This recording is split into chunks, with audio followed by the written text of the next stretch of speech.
All right, vetters, how we doing, everybody? Okay, welcome. Beautiful Saturday afternoon. And today we are going to be rewatching the historic UFO hearing from 1 year past, right? 1 year later. Let's revisit this UFO hearing. There haven't been many, right? So we're going to be rewatching from the point where they give their opening statements. Ryan Graves, David Fravor, and David Grusch, of course, right? So there's some opening statements by Congress members. I'm not going to play that, so it starts at like the 20-minute mark, but we're going to go the full way through them giving their opening statements and then answering questions, the testimony, all that. So it's going to be kind of a long stream, but we're going to have fun. We're going to hang out and have fun. Before we get to this stream, okay, I do have some news that I want to share that's kind of exciting. And before we even get to that, I'm going to get this going here. So, yeah, what am I saying? All right, here we go. Yeah, we're jumping right into this chat. We're going. Welcome, everybody. All right. Yeah, let's present. Look, let me present this news here. Okay, right here, Askapol reported, okay, Matt Laszlo had a quick little conversation with Representative Anna Paulina Luna out of Florida. And we're going to listen to it. And then if you can't tell what's being said, we're going to go over the transcript. It's kind of exciting. Let's just play it and get this going. Hey, what you can see a UAP. Yeah, actually, we were supposed to do it before August recess, but obviously with things that have developed, so we'll hopefully get it on the books for September, October, but we're for sure doing one. Yeah. It'll be under oversight, and we have a different chairman that will be leading it up, but it'll be good. Not Rothman this time? No, not Rothman this time. Why not? Or just because of the different committees for timing. will it be one of you all from the UAP caucus? We will be there, but we'll have a chairwoman. A chairwoman? That's all your hints for now. All right. Appreciate you. And it stops there. There's just extra noise there at the end. So look, let's look at exactly what was said here. All right, here's the transcript. Are we going to see a UAP hearing before August? Right? Yeah, actually. So we were supposed to do it before August recess, but obviously the things didn't develop. So we'll hopefully get it on the books for September, October, but we are for sure doing one. So there you go. Supposedly there will be a hearing coming up here in the fall, which will be exciting, I guess. I think so, right? What are they going to show? That's what I'm curious. Like, who's going to testify? How are they going to do this? Is it going to be the same way? Excited to hear. So, and there'll be a chairwoman. So people are speculating that it could be Nancy Mace or Paulina Luna herself leading this, right? But apparently they were going to try to get it done here just like they did last year, right, in the summer before the August recess. It just didn't come together, right? I mean, clearly there was some other things going on. It is election season, so. But yeah, this is exciting. So there you go. There's some news to start the day before we jump into this this stream. So let me pull this this stream up here.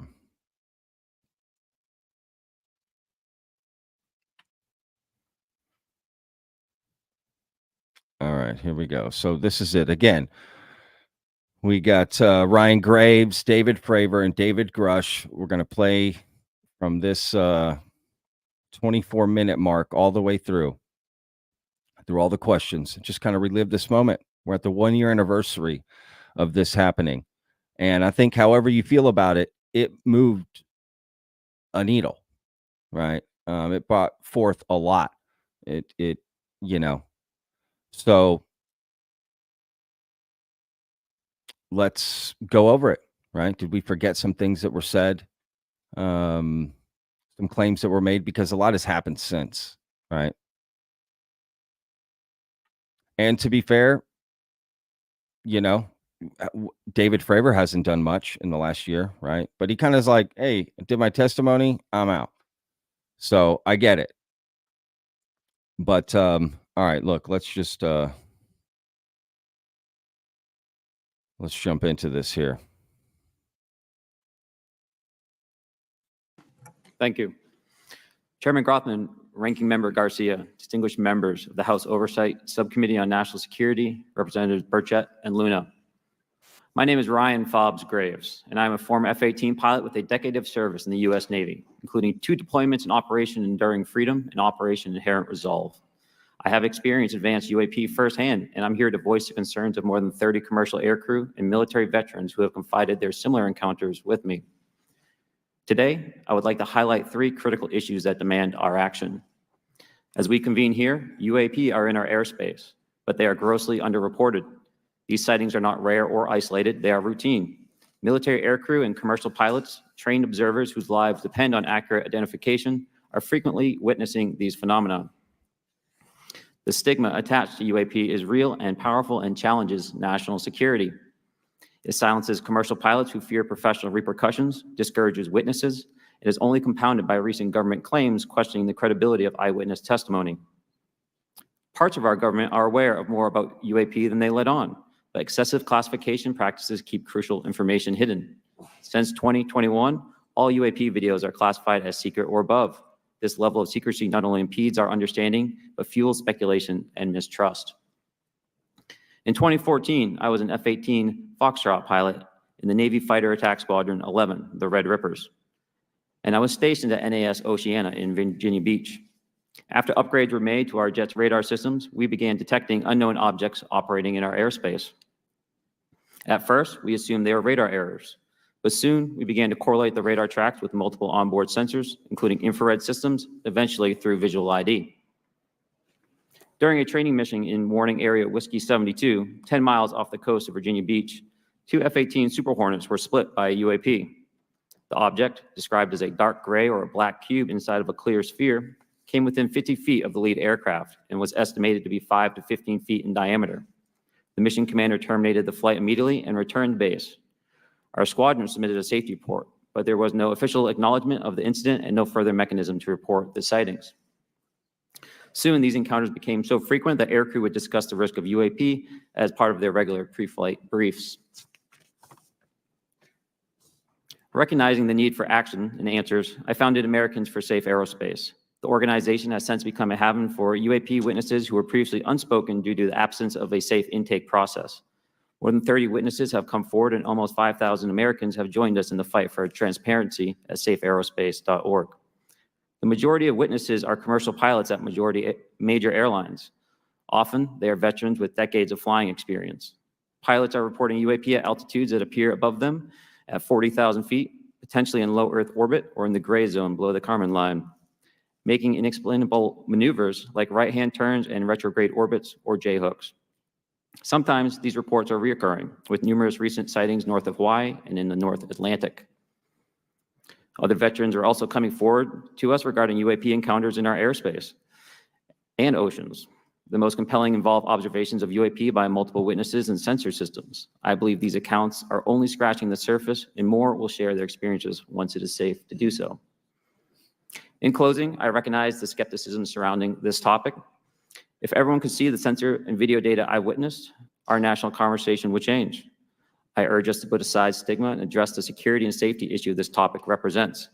If UAP are foreign drones, it is an urgent national security problem. If it is something else, it is an issue for science. In either case, unidentified objects are concerned for flight safety. The American people deserve to know what is happening in our skies. It is long overdue. Thank you. Mr. Grusch.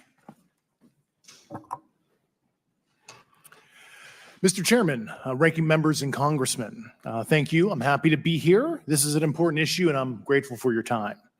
My name is David Charles Grusch. I was an intelligence officer for 14 years, both in the U.S. Air Force, both active duty, Air National Guard, and Reserve at the rank of major, and most recently from 2021 to 2023, at the National Geospatial Intelligence Agency, NGA, at the GS-15 civilian level, which is the military equivalent of a full bird colonel.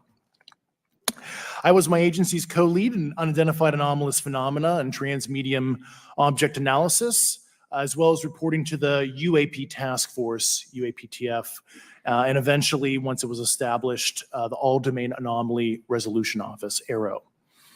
I became a whistleblower through a PPD-19 urgent concern filing in May 2022 with the Intelligence Community Inspector General.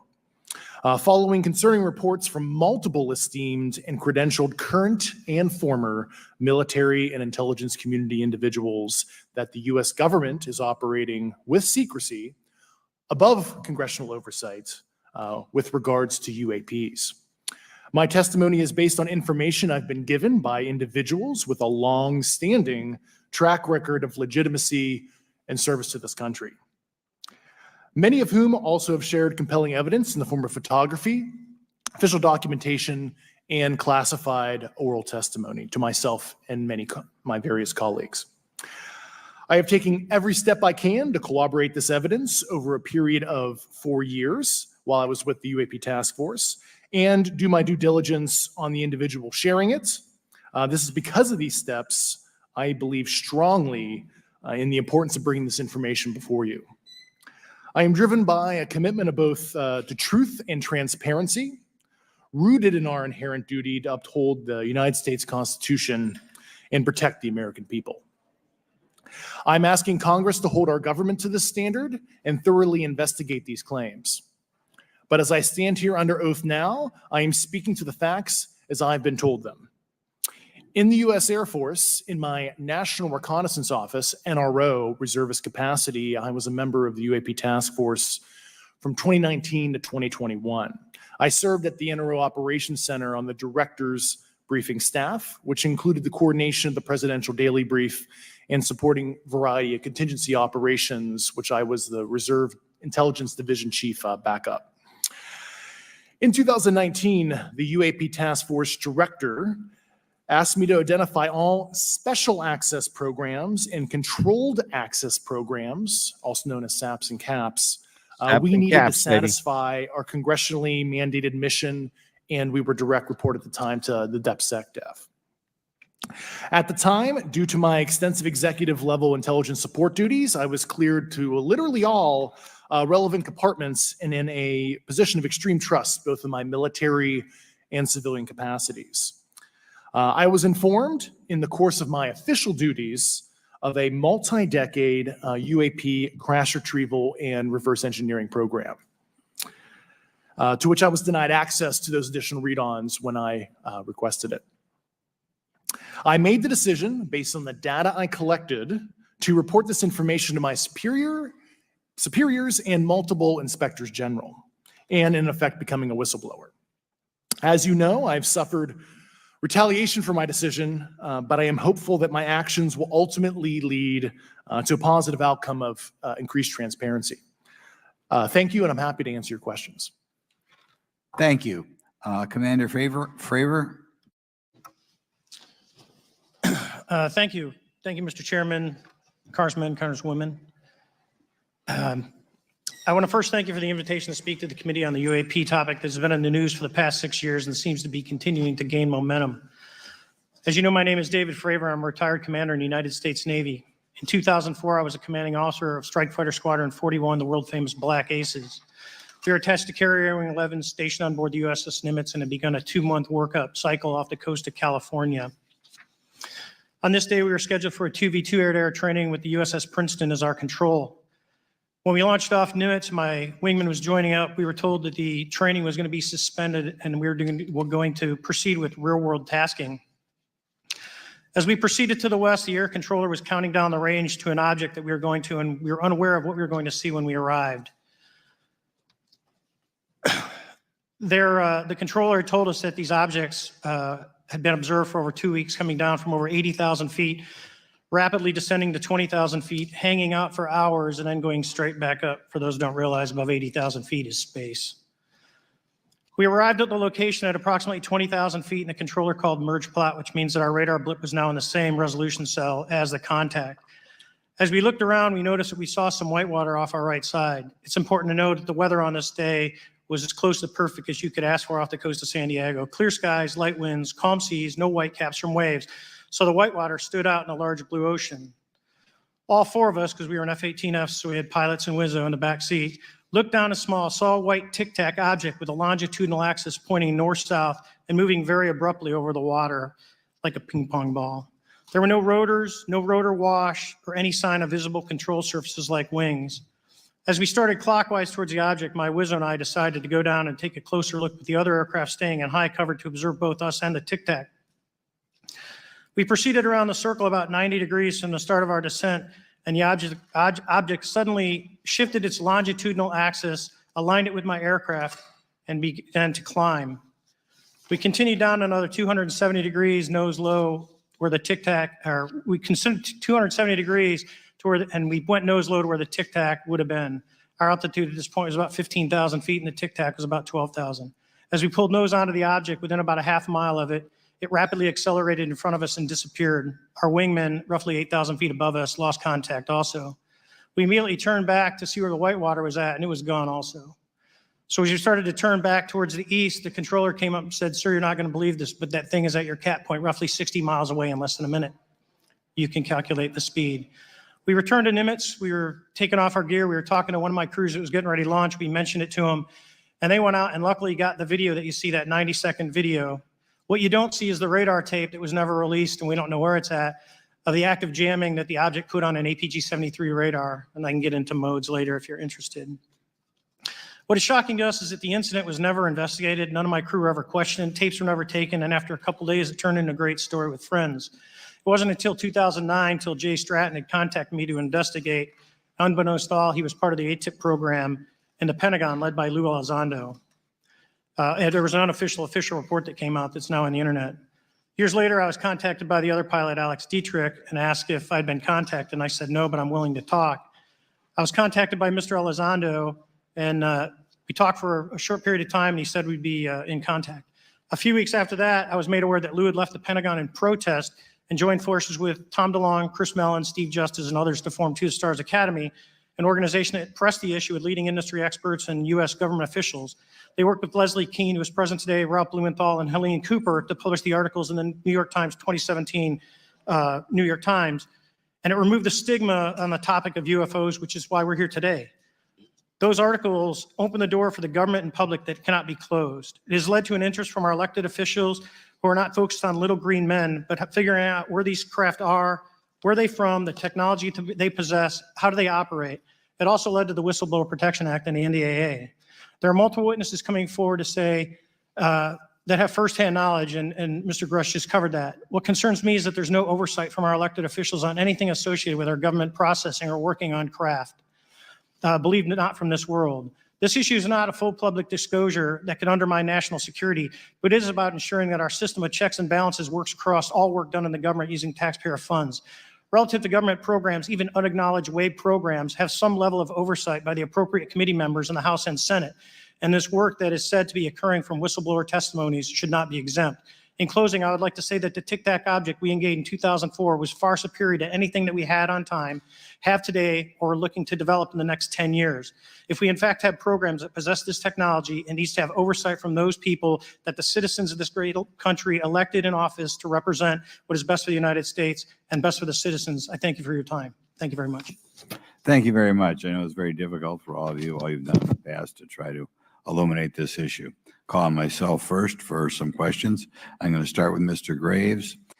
Before we get to these questions, let's look at the chat a little bit here and bring up any questions or comments that might be interesting. Let me see. I think Ryan Graves gave up after the Mexico fiasco. So what Maureen is referring to is when Ryan Graves went down to Mexico in September, honestly, just a couple months after this, right? And spoke down in Mexico City, and that's when they revealed these Nazca mummies, the little ones, the little mini ones.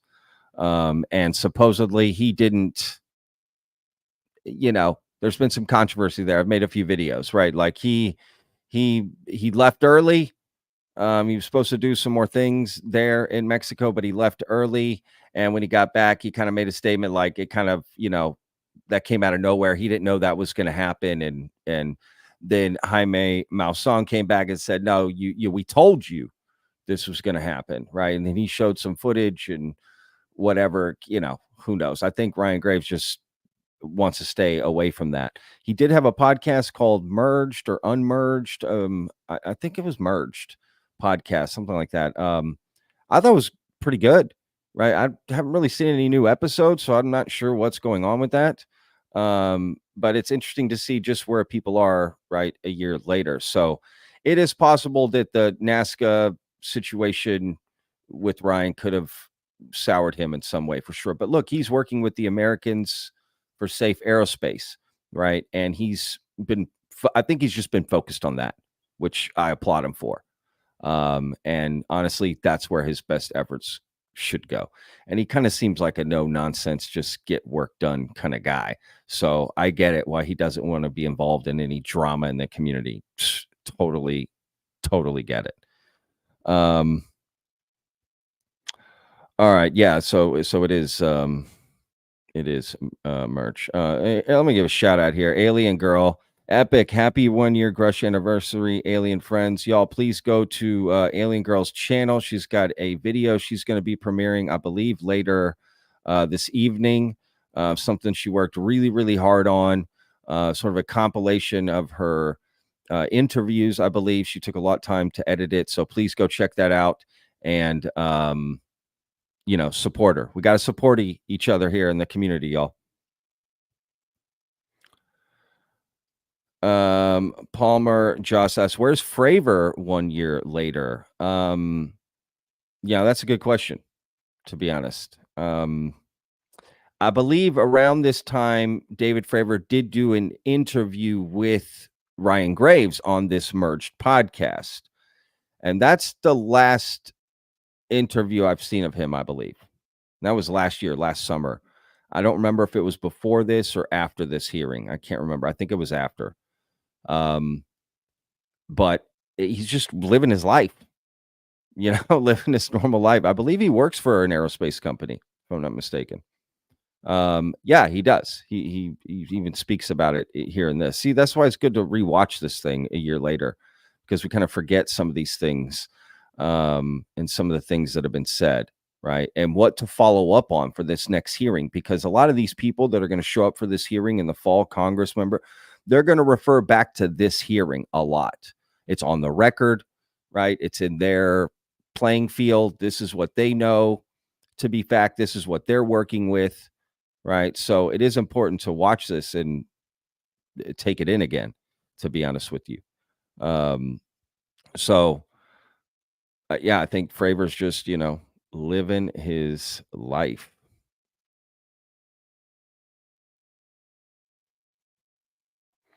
When Luna said they're for sure doing a hearing, that might still not mean this year necessarily, unfortunately. Well, she did, say September, October, but yes, at the end of the day, it could still not happen.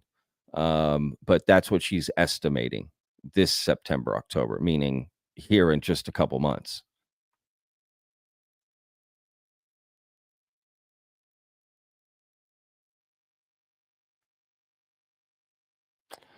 Gabriel says, should we expect Elizondo testifying before Congress?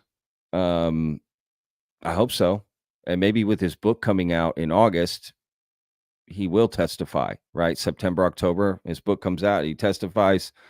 Look, that's something I found interesting too. In the 3 opening statements, kind of how different they were, right? Between Ryan Graves, David Grusch, and then David Fravor.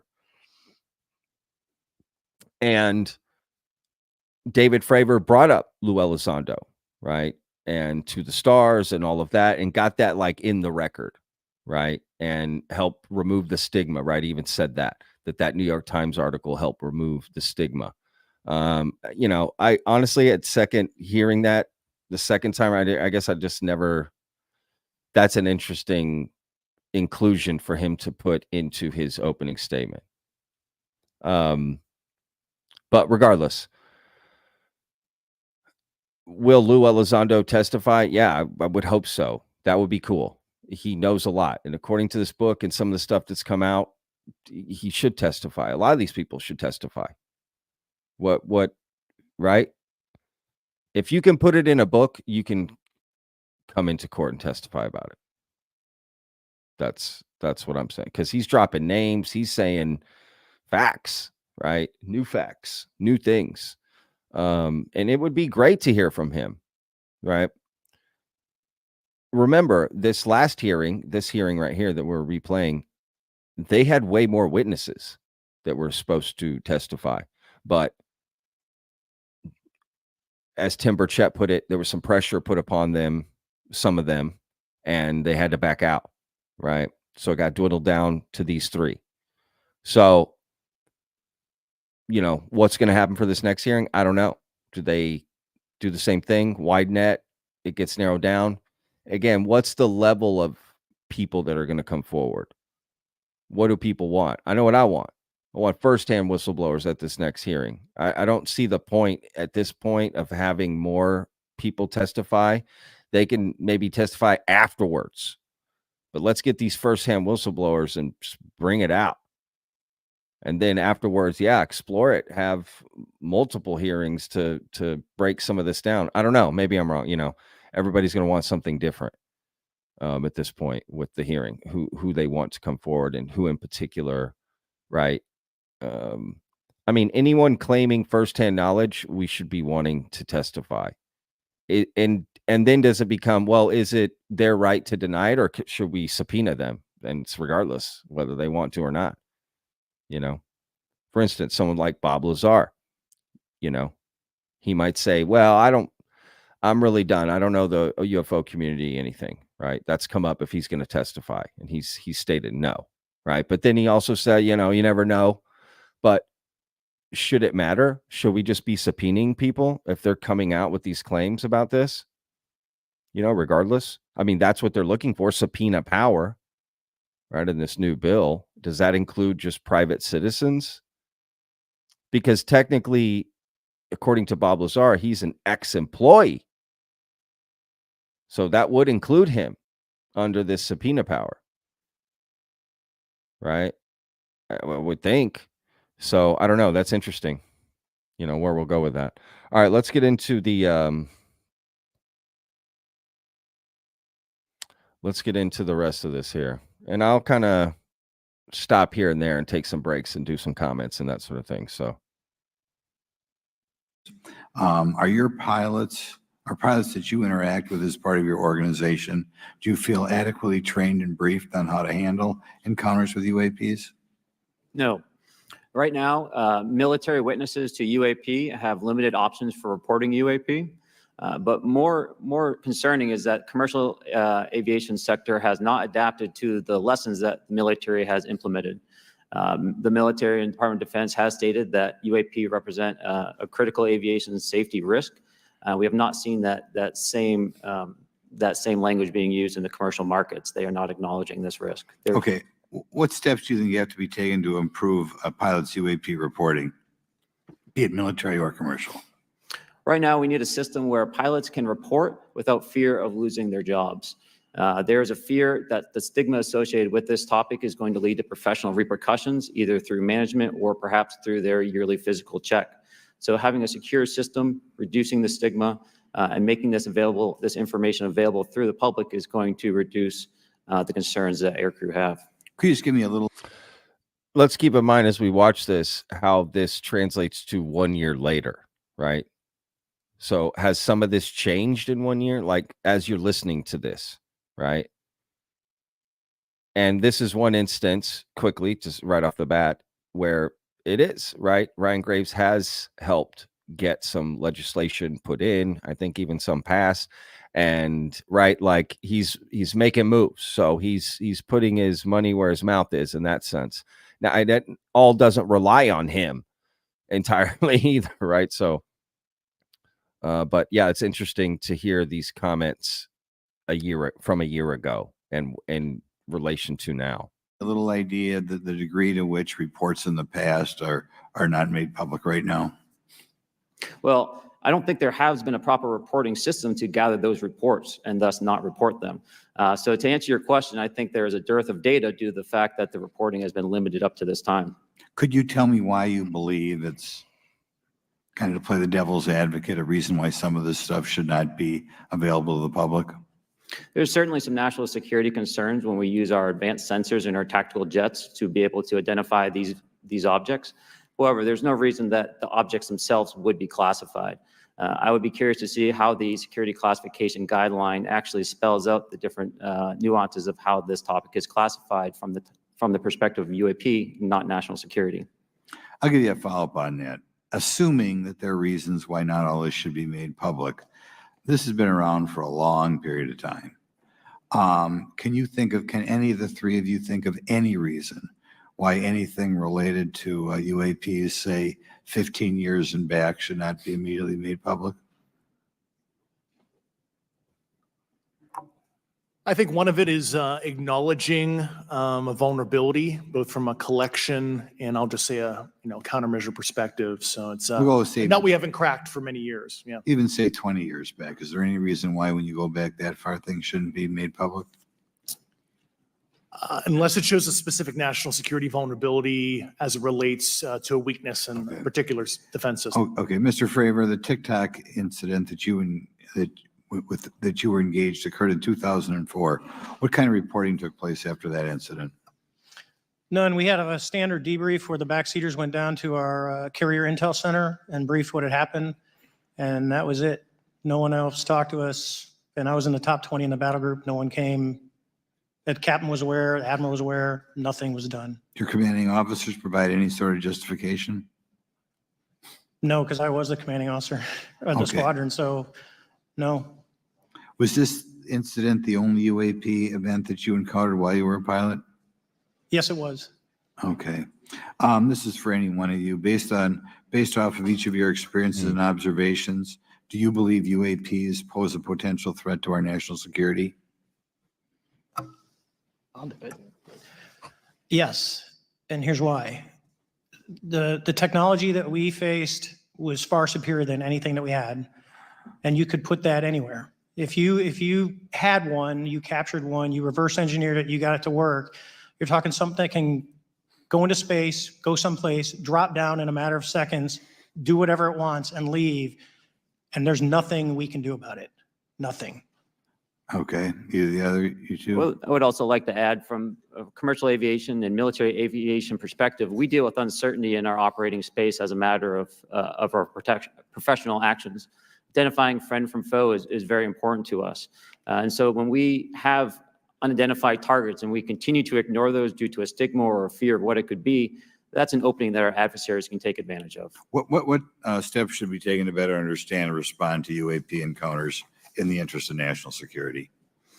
There needs to be a location where this information is centralized for processing, and there needs to be a two-way communication loop so the operators on the front end have a feedback and can get best practices on how to process information, what to do, and to ensure that their reporting is being listened to. Right now, there is not a lot of back and forth. Mr. Grusch, in your complaint to the intelligence community inspector general, you claim that you believe information is being hidden. What kind of information do you think was hidden, and do you think it should remain hidden? Yes, I can speak to that very briefly in unclassified manner. As you know, the preponderance of my complaint was classified to the intelligence communities. Both material acquisition and exploitation activity, also baselining the UAPs, but not sharing it with, intelligence professionals that are actually doing step briefs to pilots, that kind of information. Yeah. Okay. Thank you very much. Now we'll go to Mr. Garcia. Thank you. Again, thank you all for your service and for testifying today. Want to just talk about UAPs as it relates to what we're seeing in pilots' interaction with UAPs. particularly Mr. Graves, one of the, I think, concerns that for members of this committee is this idea that pilots, there's no system to actually report UAPs and the stigma around pilots. And so can you just briefly, you mentioned that you're working with 30 pilots right now that have had encounters with UAPs, but you've also, I believe, discussed and know of many more pilots. This is just those that you're currently working with. Is that correct? Can you expand on that? Certainly. I'll break that down in two ways. First, when we were first experiencing these objects off the eastern seaboard in the 2014 to 2015 time period, anyone that had upgraded their radar systems were seeing these objects. So there was a large number of my colleagues that were detecting these objects off the eastern seaboard. They were further correlating that information with their other onboard sensors, and many of them also had their own eye sightings as well of these objects. Now, that was our personal firsthand experience at the time. Since then, as I've engaged this topic, others have reached out to me to share their experiences, both on the military side as well as the commercial aviation side. On the military aviation side, veterans that have recently got out have shared their stories and have expressed how the objects we were seeing in 2014, 2015 continued all the way to 2019, 2020, and beyond. And so it became a generational issue for naval aviators on the eastern seaboard. This was something we were briefing to new students. This is something that was included in the notice to airmen to ensure that there was no accidents. And now with commercial aviators, they are reaching out because they're having somewhat similar experiences as our military brothers and sisters, but they do not have any reporting system that they can send this to. And let me just add, both to Mr. Fravor as well as Mr. Graves, not having this system for reporting, would you both agree that is harmful to not just our national security interests, but to understand this phenomenon of what's happening with UAPs? I think it's a travesty that we don't have a system to correlate this and actually investigate.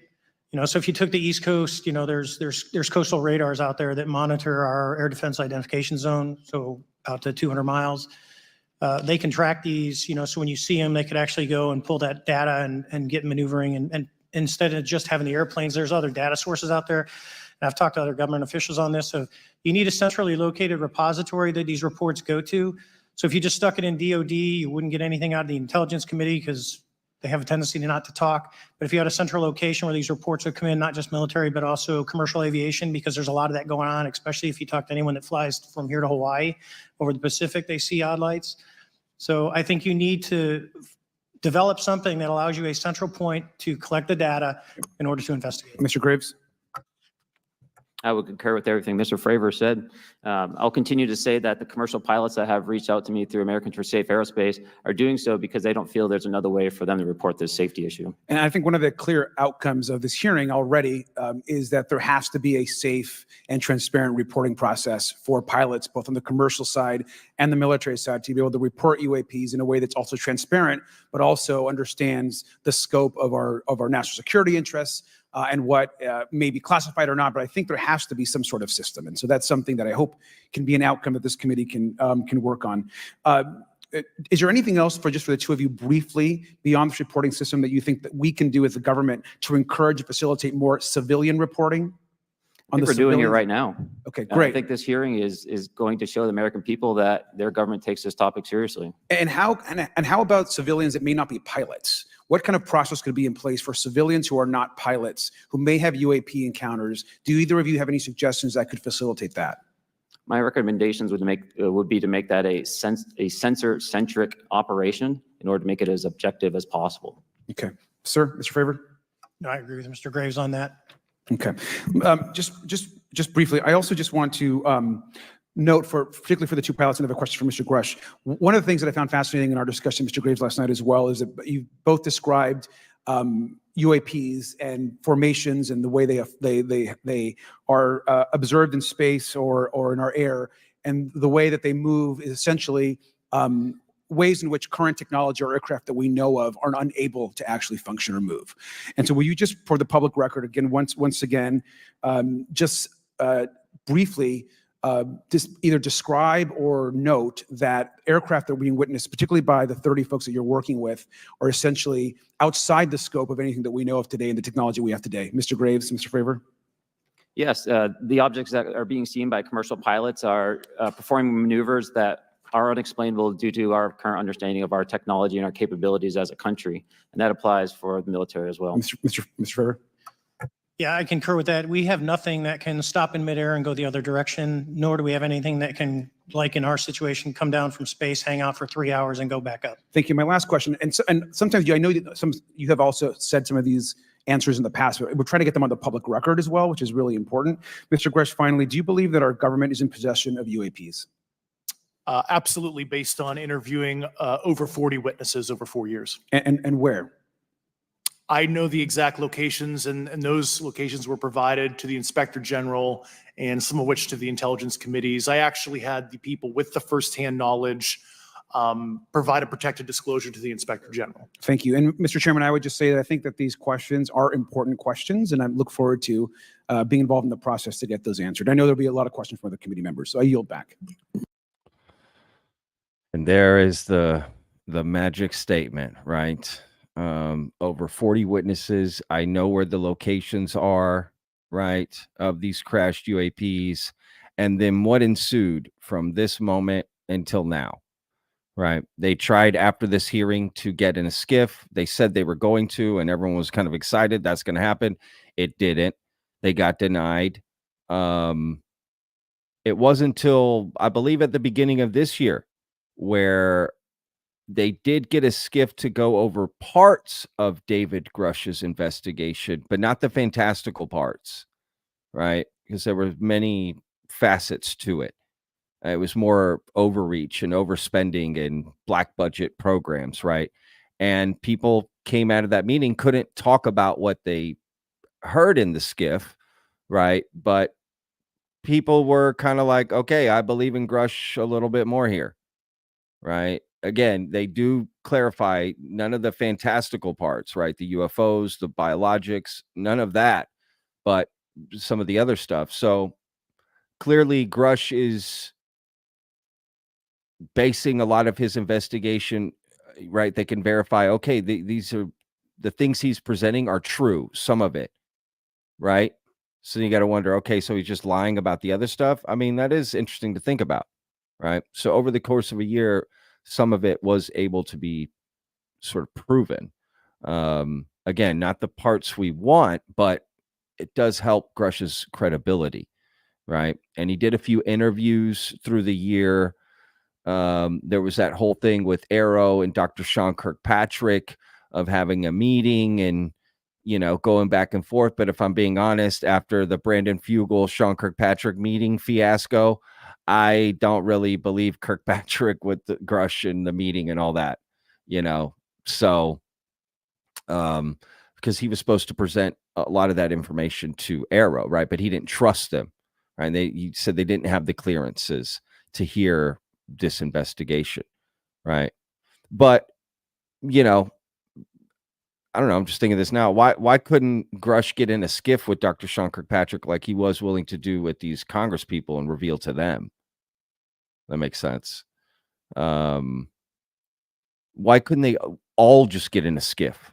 Dr. Sean Kirkpatrick, Congress, these people, that people, you know, witnesses. Let's, you know, where is this, right? And I've always said, why haven't they followed that treasure map that Grusch laid out and gone and just said, no one has come out officially and said Grusch's investigation is bullshit, right? So,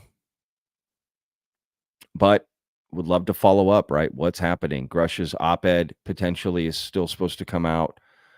He's got that lawsuit that I covered yesterday that he just filed.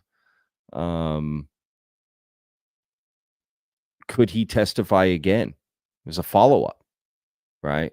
That might be interesting too, because I think it's important to follow up on these. I mean, these are the claims, right? These are the big claims right here. Crash UFOs, biologics, we know where they are.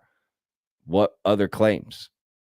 Now, getting the people who, you know,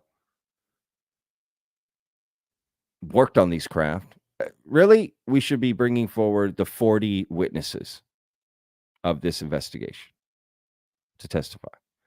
Now, I've heard over the course of a year that there are more than 40 witnesses, right? Even Jason Sands has claimed to be one of the 80, but not the 40. Like there was more than 40. Right. Eric Davis, it has come out since that he was one of David Grusch's 40 witnesses. Carl Nell is confirmed as one of his witnesses. And then from there, it's who, right? Hal Puthoff, James Lukatsky, Colm Kelleher, Kit Green, Bob Lazar, I don't know. Who are the other witnesses, right? Then you hear names like Jason Sands, says he's not one of the 40, but was tangentially another witness, right? So I guess David Grusch had a bunch more people and then just kind of narrowed it down to these 40 our best bet to, for this. So what are the other names? Are we ever going to know? All right, let's keep going with this. Great questions by Mr. Garcia, by the way, who is a big fan of this topic and wants to cover it more and has done a lot. So shout out to him. I hope he's at the next one for sure, which I would assume he would be. Oh, I know one thing I wanted to say real quick. Pay attention to George Knapp. Poor guy. I can't stop staring at it. He's just like trying to write notes. Like, poor guy. He couldn't get a better seat, man. So shout out to George Knapp. Wish he would have had a much better seat. That just poor dude. He can't even get comfortable. And to be fair, the guy next to him too, it's just like they couldn't spread some seats out. I mean, never understand that. So, and Jeremy Corbell's on the end with all the room in the world. Poor poor George Knapp, man. He is scrunched in there. Thank you. We'll go to Mr. Burchett himself. Thank you, Mr. Chairman. Thank you, Mr. Garcia. I would like to have you on my legislation to do just that on the reporting, and we'll get together on that. Maybe you can be my co-sponsor on that. That'd be really cool. Thank you for those great questions. Mr. Graves, again, I'd like to know, how do you know that these were not our aircraft? Some of the behaviors that we saw in a working area, we would see these objects being at 0.0 Mach, that's 0 airspeed, over certain pieces of the ground. So what that means, just like a river, if you throw a bobber in, it's going to float downstream. These objects were staying completely stationary in Category 4 hurricane winds. These same objects would then accelerate to supersonic speeds, 1.1, 1.2 Mach, and they would do so in very erratic and quick behaviors that I don't have an explanation for. Okay. Have you spoken to commercial and military pilots that have seen these off of our East Coast? I have. Okay. Mr. Fravor, I noticed that in the Tic Tac video, it's Tic Tac like the candy, not TikTok like the Chinese communist app. That's correct. Yes, sir. I just want to make that because my daughter corrected me on that and called me a boomer and said, "Hey, boomer." And I said, "No, baby, it's Tic Tac like the candy. You're going to have to just look it up."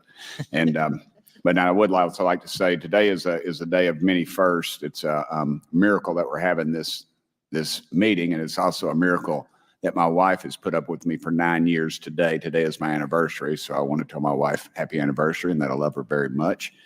As she likes to say, this 9 years have been the best 2 years of her life. So thank you. Mr. Fravor, what astonished you the most about the flight capabilities of these Tic Tac, very briefly? The performance, absolute performance. It was. And you're not aware of any other objects that anybody in the world has in this world that has those capabilities? No, I think it's far beyond actually our material science that we currently possess. Are you aware of any other reconnaissance platforms that have tracked or recorded the Tic Tac's maneuvers, maybe the NORAD system or any of the others? I am not. Okay. Mr. Grusch, thank you for being here, brother. Thank you all very much. Have you faced any retaliation or reprisals for any of your testimony or anything on these lines? Yeah. That's an interesting question, right? Because literally after this, 4 days later, Ken Klippenstein is out with his article in The Intercept and all of, some of David Grusch's records get out, blah, blah, blah. This lawsuit, right? That's interesting at this point. So even up to this point, he's had this retaliation. Now, after this testimony, right, as well. So interesting context from what he's about to say here. I have to be careful what I say in detail because there is an open whistleblower reprisal investigation on my behalf, and I don't want to compromise that investigation by providing anything that may help provide somebody information. But it was very brutal and very unfortunate, some of the tactics they used to hurt me both professionally and personally, to be quite frank. Yeah. It's very unfortunate. As they say, when you're over the target, that's when they do the most firing at you. Do you have any personal knowledge of people who have been harmed or injured in efforts to cover up or conceal these extraterrestrial technology? Yes. Personally. Have anyone been murdered that you would think that you know of or have heard of, I guess? I have to be careful asking that question. I directed people with that knowledge to the appropriate authorities. Maybe in a, if we could get in a confidential area, SCIF, we could talk about that. But unfortunately, we were denied access to the SCIF, and that's very unfortunate in this scenario. Mr. Fravor, do you believe that you witnessed an additional object under the water in relation to your encounter? I will say we did not see an object. There was something there to cause the whitewater, and when we turned around, it was gone. So there was something there that obviously moved. Okay, it was not the same object though that you were looking at, correct? No, we actually joked that the Tic Tac was communicating with something when we came back, and because the whitewater disappeared. We were in another instance, we're told about the capabilities of a jamming during viewing of when there were some people chasing some of these objects. Did you experience any of that jamming or interrupting your radar or weapons system? My crew that launched after we landed experienced significant jamming to the APG-73 radar, which was what we had on board, which is a mechanically scanned, very high-end system prior to the APG-79. And yes, it did pretty much everything you could do: range, velocity, aspect, and then it spit the lock, and the targeting pod is passive. That's what we were able to get the video on. I'm about to run out of time, but are you aware of any of our enemies that have that capability? No. Okay. I would also like to note for the record that like George Knapp breaking Area 51, he's the reason I knew about that. And the reason I know about the Tic Tacs is Leslie Keene from New York Times article, and I would encourage everybody to read that. Thank you, Mr. Chairman. Yield back to you for no time. Very good. Mr. Raskin? I always thought that David Fravor did see something below the water. See, this is why it's good to, rewatch these things, because I could have swore saw something that was like the size of a plane or something, if I remember correctly, submerged under the water. But maybe he's just saying that was the size of the whitewash. But see, I was confused by that. I thought he did see an object under the water, but he didn't. He just saw whitewash, looked away, looked back, the whitewash was gone, something moved. All right. That's interesting. Yeah, I guess I thought I had that all figured out. And word of the day is going to be skiff. All right, skiff. Let's get to skiff. Skiff. Right? No, I don't want no skiff. It's like, I swear. It's kind of funny. They just throw that around in this a lot. Thank you, Mr. Chairman. Mr. Graves, you reported UAP encounters during training flights, I think, and have since come forward to warn the Pentagon that these encounters may be putting pilots at risk. My first question is, you've identified these as taking place on the East Coast. Is it just on the East Coast where these encounters have been reported? No, since the events initially occurred, I've learned that the objects have been detected essentially where all operations, Navy operations are being conducted across the world. And that's from the All Domain Anomaly Resolutions Office reporting. All right, can you describe your experience after you decided to come forward and go public with your experience? Certainly. Like many others, in 2017, I saw the New York Times article come out as well. And for me, it was special because I recognized the voices on the video. I recognized the video itself. I had seen it when it was taken. I seen it when it was debriefed. And so that was kind of shook me because I realized that this problem was still ongoing. And so I reached out to colleagues back on the East Coast and realized that this was still a safety risk that they were dealing with, that they had essentially hit a wall with how they could move forward on this conversation. It was at that point when I decided to try to move the conversation forward myself. Are there common characteristics to the UAPs that have been cited by different pilots? And can you describe what the convergence of descriptions is? Certainly. We We were primarily seeing dark gray or black cubes inside of a clear sphere. I'm sorry, dark gray or black cubes? Yes, Yeah. inside of a clear sphere, where the apex or tips of the cube were touching the inside of that sphere. And that was primarily what was being reported when we were able to gain a visual tally of these objects. And that occurred over almost 8 years. And as far as I know, it's still occurring. Wow. So I take it that you're arguing what we need is real transparency in a reporting system so we can get some clarity on what's going on out there, because there are many pilots in your situation, but we should have a way of developing a systematic inventory of all of such encounters. Is that right? Yes, and I think we need both transparency and the reporting. We have the reporting, but we need to make sure that information can be promulgated to commercial aviation as well as the rest of the populace. Mr. Grusch, what about you? What was your experience after you came forward? Well, it's only been about 2 months or so. So I guess my experience has been overwhelming support from former colleagues of mine that have privately messaged me, and I do appreciate that. But I do have knowledge of active planned reprisal activity against myself and other colleagues, and it's very, very upsetting to me. Coming from where? Certain senior leadership at previous agencies I was associated with. And that's all I'll say publicly, but I can provide more details in a closed environment. Okay.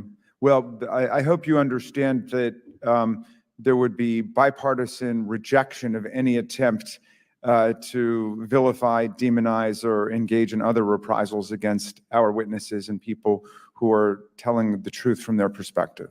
Yeah, there were certain colleagues of mine that were brutally administratively attacked, and it actually makes me very upset as a leader to see that happen to other coworkers and actually superiors of mine over the last 3 years. How do you account for that response? That seems like a bizarre response. I call it administrative terrorism. That's their quiver, their tool in the toolbox to silence people, especially the career government service cares about their career, cares about their clearance, their reputation to climb the ladder. And when you threaten that career path, a lot of people back off. But I'm here to represent those people. So, Mr. Fravor, what about you?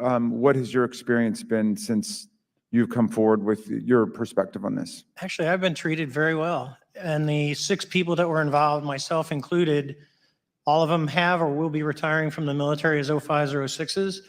And all my friends that are very senior, 3 and 4 stars, I've talked to them. They believe, they understand there's a problem, but no, I was actually treated really well.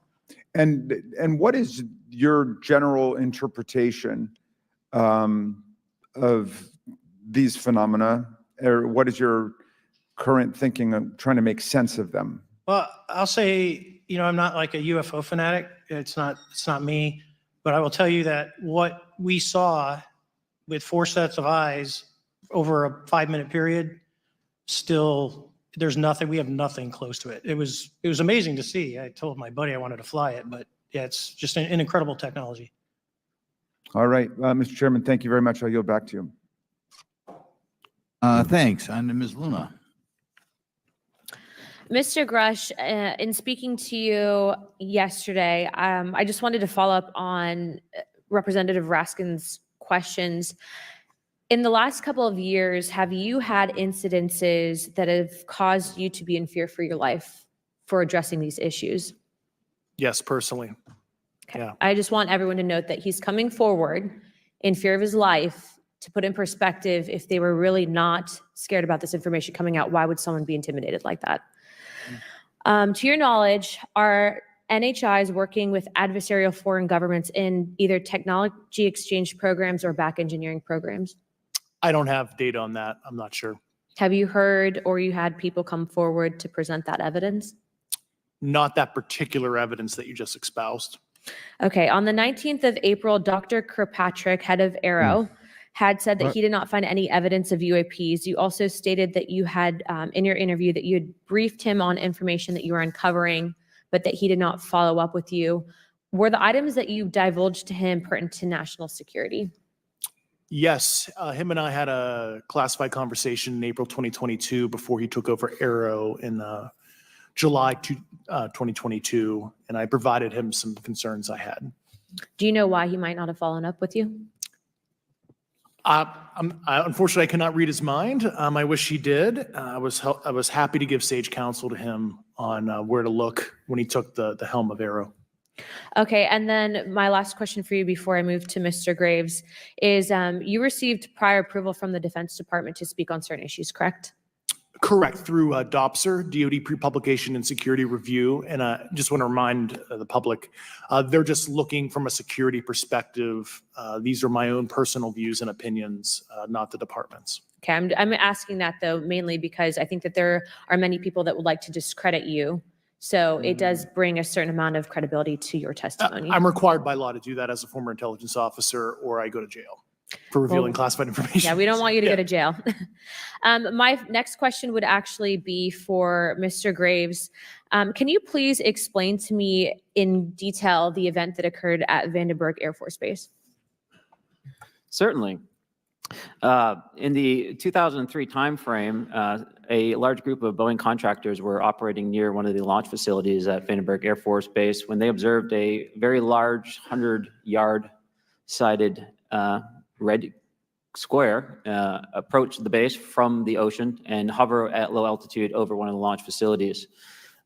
This object remained for about 45 seconds or so before darting off over the mountains. There was a similar event within 24 hours later in the evening. This was a morning event, I believe 8:45 in the morning. Later in the evening, post-sunset, there were reports of other sightings on base, including some aggressive behaviors. These objects were approaching some of the security guards at rapid speeds before darting off. And this is information that was received through one of the witnesses that have approached me at Americans for Safe Aerospace. Was this documented in any official form, whether it was a police blotter? Yes, they had official documentation and records from the event that the witness held over the years. And I'm not going to ask you to do it right now for time reasons, but you'd be able to sketch what was witnessed, correct? And have you seen that before on any other equipment and or during your flight time? I have not seen what they've described. This object was estimated to be almost the size of a football field, and I have not seen anything personally that large. Okay, and then another question on follow-up referencing the gimbal video go fast incident. Can you just clarify, because to our understanding, the footage was actually cut off at a certain point, but what happens at the end of that video, just for those Americans specifically that are wanting to know about the rest of that footage? Certainly. There was some uncertainty or instability with the object. It seemed to rock a bit, and that's the last I had seen of the video. Much of the data that I would recommend be analyzed would consist of radar data that would provide precise kinematics on the object, as well as the fleet of objects that were operating nearby. Okay, and follow-up in regards to the reporting procedures that Mr. Garcia had addressed on, as well as Representative Burchett, with the FAA, to your understanding, pilots that are seeing this, commercial airline pilots, are they receiving cease and desist letters from corporations for coming forward with information in regards to safety for potential airline passengers? I have been made privy to conversations with commercial aviators who have received cease and desist orders. So the American public should know that corporations are putting their own reputations on the basic, not the line, but ahead of the safety of the American people. And I think, would you agree with that statement? It appears so. Okay. And I guess this would be my last, I'm out of time. I yield. I'll be back. Good. Mr. Moskowitz. Thank you, Mr. Chairman. Gentlemen, let's talk about the laws of physics for a second.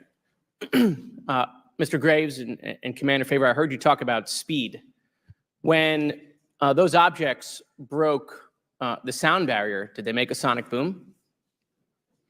I was in a jet. You can't hear anything. It's kind of loud in there. Yeah, you're not able to actually personally tell within the vehicle. I will say the objects that we were seeing, they were spherical, and they were observed up to Mach 2, which is a very non-aerodynamic shape. What about G-forces? Let's talk about G-forces of those vehicles. Could a human survive those G-forces with known technology today? No. No, not for the acceleration rates that we observed. Okay. What about what they look like? How close did you get? Did you see a seam or a rivet or a section? And what I mean is, obviously, the jets you're flying have all those things. Did these objects have those? Do you want to go, Ryan? I didn't have the detail to be able to tell that. So we got within a half mile of Tic Tac, which people say that's pretty far, but in airplanes, that's actually relatively close. No, it was perfectly white, smooth, no windows. Although when we did take the original FLIR video that is out there, when you put it on a big screen, it actually had two little objects that came out of the bottom of it. But other than that, no windows, no seams, no nothing. Mr. Grusch, as a result of your previous government work, have you met with people with direct knowledge or have direct knowledge yourself of non-human origin craft? Yes, I personally interviewed those individuals. Mr. Grusch, as a result of your previous government work, have you met with people with direct knowledge or have direct knowledge yourself about ATs, advanced technologies that the U.S. government has? Based on conventional advanced tech, I was briefed to the preponderance of the Defense Department's both space and aerospace compartmented programs, yeah. Do you have knowledge or do you have reason to believe that there are programs in the advanced tech space that are unsanctioned? Yes, I do. Okay. Yeah. And when you say that they're above congressional oversight, what do you mean? Complicated question. So there's, some, I would call it abuse here. So congressional oversight of conventional special access programs. So I'll use Title 10, so DOD as an example, right? So 10 U.S. Code Section 119 discusses congressional oversight of SAPs, discusses the DepSecDef's ability to waive congressional reporting. However, the Gang of Eight is at least supposed to be notified if a waived or waive bigoted unacknowledged SAP is created, and that's public law. Well, so that how does, I don't want to cut you off, but how does a program like that get funded? I will give you generalities. I can get very specific in a closed session, but misappropriation of funds and does that mean that there is money in the budget that is said to go to a program, but it doesn't, and it goes to something else? Yes, I have specific knowledge of that. Yep. Do you think U.S. corporations are overcharging for certain tech they're selling to the U.S. government, and that additional money is going to programs? Correct, through something called IRAD. Okay. Great questions by Mr. Moskowitz right here. Great questions and great job clarifying exactly, because David Grusch is getting very inside baseball there. And so Jared is just very black and white, laying out exactly what he means, right? So part of David Grusch's investigation includes evidence that, right, we are selling things, the government, arms, right, for more money. That extra money we get, we put towards these UFO programs, essentially, right? That's how they're being funded, one of many ways. Or funding is supposed to go, over here, and it goes this other way, right? They take it, and the thing that the money was supposed to go towards doesn't go, or they siphon off part of it or something. So seems like they got a lot of revenue streams, right? These UFO programs. Does that mean unlimited budget? Possibly. If you're siphoning off of everything, but then again, how are you doing that? Like, who's not noticing this money going away, right? Like, it must be very specific, because or how much money are we talking about? That would be curious to know. That's what Jared should ask. How much money are we talking about here? Satellite imagery. Let's talk about satellite imagery. We have satellites all over the place, some that we're aware of and many that we're not aware of, right? We're taking pictures of everything at every point and second. Mr. Grusch, are you aware you have direct knowledge, or have you talked to people with direct knowledge that there are satellite imagery of these events? That was one of my primary tasks at NGA, since we process, exploit, and disseminate that kind of information. I've seen multiple cases, some of which, to my understanding, and of course, I left NGA in April, so that's my information cutoff date. But I personally reviewed both what we call overhead collection and from other strategic and tactical platforms that I could not even explain prosaically. And I have a degree in physics, by the way, as well. And I am aware that you guys have not seen these reports, unfortunately. And I don't know why. Do you have direct knowledge, or you had spoken to people with direct knowledge that this imagery applies to crash sites, crash imagery? I can't discuss that in an open session. Okay. Do you have any information? That's interesting because this past February, or January it was, right? So months later after this, in the new year, these photos leaked of David Grusch at a New York penthouse sort of setup giving a presentation, right? And supposedly within that presentation is where he spoke about firsthand knowledge and being read into a UFO program that studies this satellite imagery, and it shows UFO crashes in it. So, and there was speculation that that's what his op-ed was going to be revealed, right? Was his firsthand knowledge, that David Grusch is a firsthand witness, right? According to him, by being read into this program and seeing satellite imagery, that they can track these UFOs, right? This all connects back to this Golden Domes thing, right? Potentially. So that's interesting. But, and actually something I have not revealed. I put it in the Discord. If you're a member of the Discord, I said it in there, but I hadn't put it in a video on VETTED yet. But I reached out to Eric Davis after I interviewed Danny Sheehan about these Golden Domes. No, that's not true. That's not how it went down. Someone shared the VETTED video on Facebook and of the Golden Domes, and Eric Davis commented, because it's in this like UFO group, whatever, private UFO group on Facebook that I'm a part of. It's really, I don't even know why it's private. It's just, I don't get it. Anyway, Eric Davis is in there. He comments, I ask him, hey, what do you know about this Golden Dome, right? Like, and he's like, Danny Sheehan doesn't know what he's talking about, basically. That's the gist of it. Like, Danny Sheehan's wrong. That's not how it works. He doesn't have security clearances. He doesn't know. So take that as you will. I don't know. That's what's confusing, because Eric Davis is also one of the witnesses for David Grusch. And it's just confusing. I'm just getting confused, to be honest with you, trying to keep track of all this.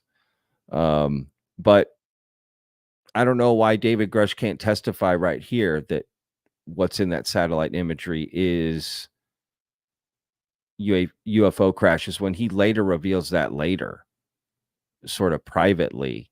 I get it's private, but it's still like a presentation to, for investment. So it seems like, well, I don't know. But look, who knows the reasons of what David can reveal, what can't.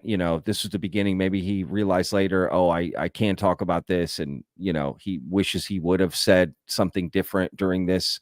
That's possible too.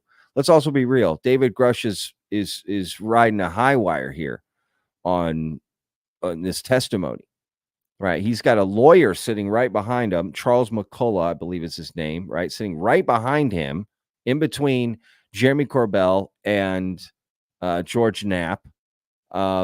And you'll even notice sometimes he sort of whispers to David Grusch, because David Grusch had to be very careful what he said, because if he stepped one little bit out of bounds, he potentially, there was going to be, if he revealed something classified, or right, he stepped over some bounds, and that's what they were worried about.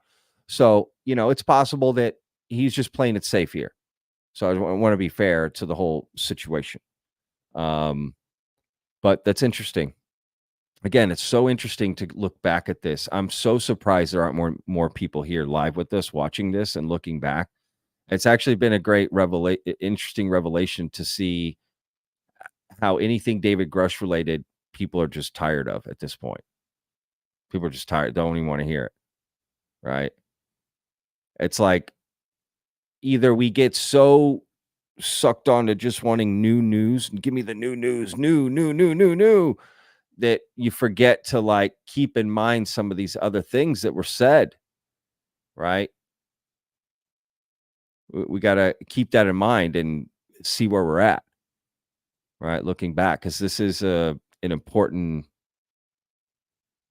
was an important hearing, right? A year ago. So again, this will be a nice template, blueprint, good reference for this next hearing that supposedly is coming up that I reported on at the very beginning, right? If you're just tuning in, I reported that Ascopol, Matt Laszlo, spoke with Representative Paulina Luna, asked about a hearing. Supposedly one was already supposed to happen, but it didn't.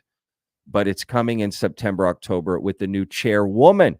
So it could be Nancy Mace, some people are speculating, or Paulina Luna, or somebody new running the hearing. And what's the hearing going to be about, right? But a hearing is confirmed to come. So they are working on it, right? And yes, we got to study this last hearing and look at it. Most people probably watched it like I did, which was, last year, and watched it a bunch, but then just moved on from it, right? There's been a lot to happen since then. But this is on the record. This is what they're going to use for this next hearing. This is what a lot of people use, are what's said here. So anyway, whatever, I'm babbling. Let's continue. But Mr. Moskowitz, great questioning. Information that the U.S. government is involved in a disinformation campaign to deny the existence of certain UAPs. I can't go beyond what I've already stated publicly in my News Nation interview because it touches other sensitivities. Okay. I'll yield the balance of my time back. Thank you, Mr. Chairman.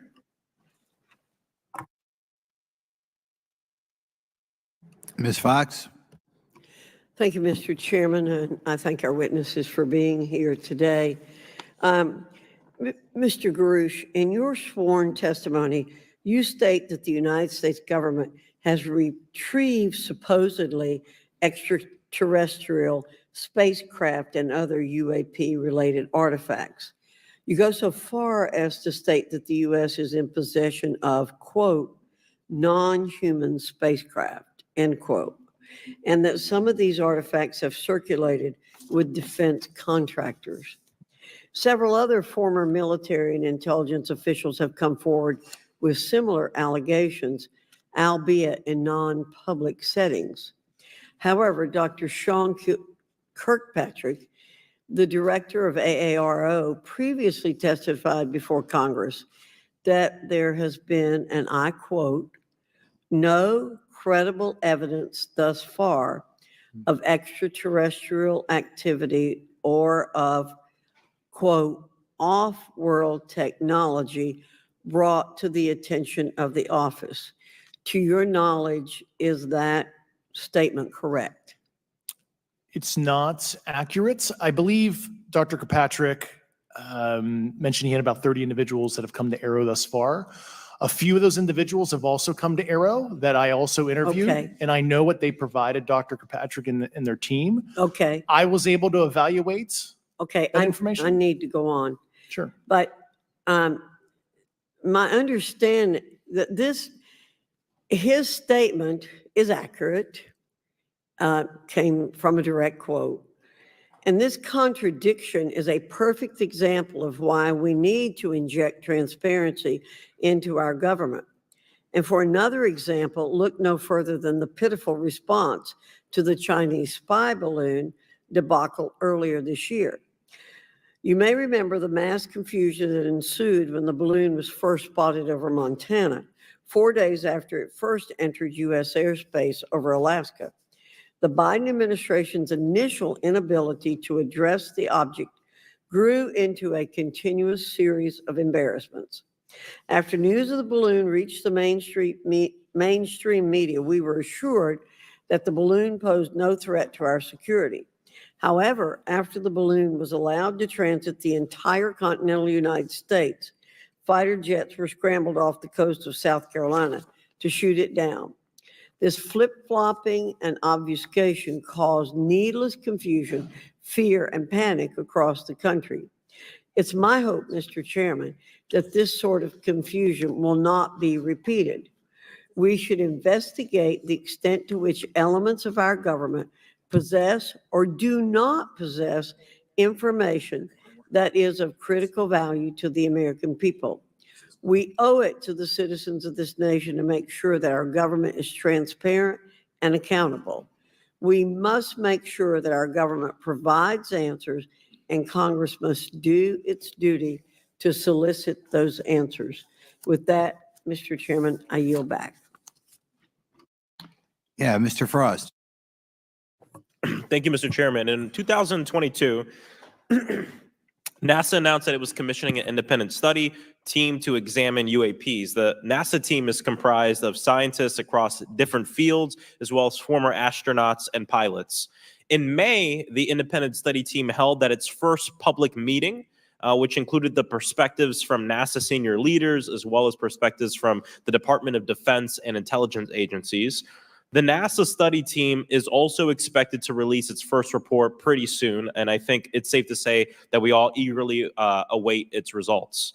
Mr. Graves, how might NASA's research influence the commercial industry regarding safety in UAP? I think NASA has a big role to play as far as commercial aviation safety, and it's one of their original charges as an organization. One of the recommendations that have been put forward is to utilize their existing aviation safety reporting system to serve as a short-term fill and trusted platform for pilots that want to report on UAP. It also has built-in analytics capability and is funded by Congress. Gotcha. And also, Mr. Graves, are there any other industries that may be influenced by the NASA research on UAPs? And if so, how so?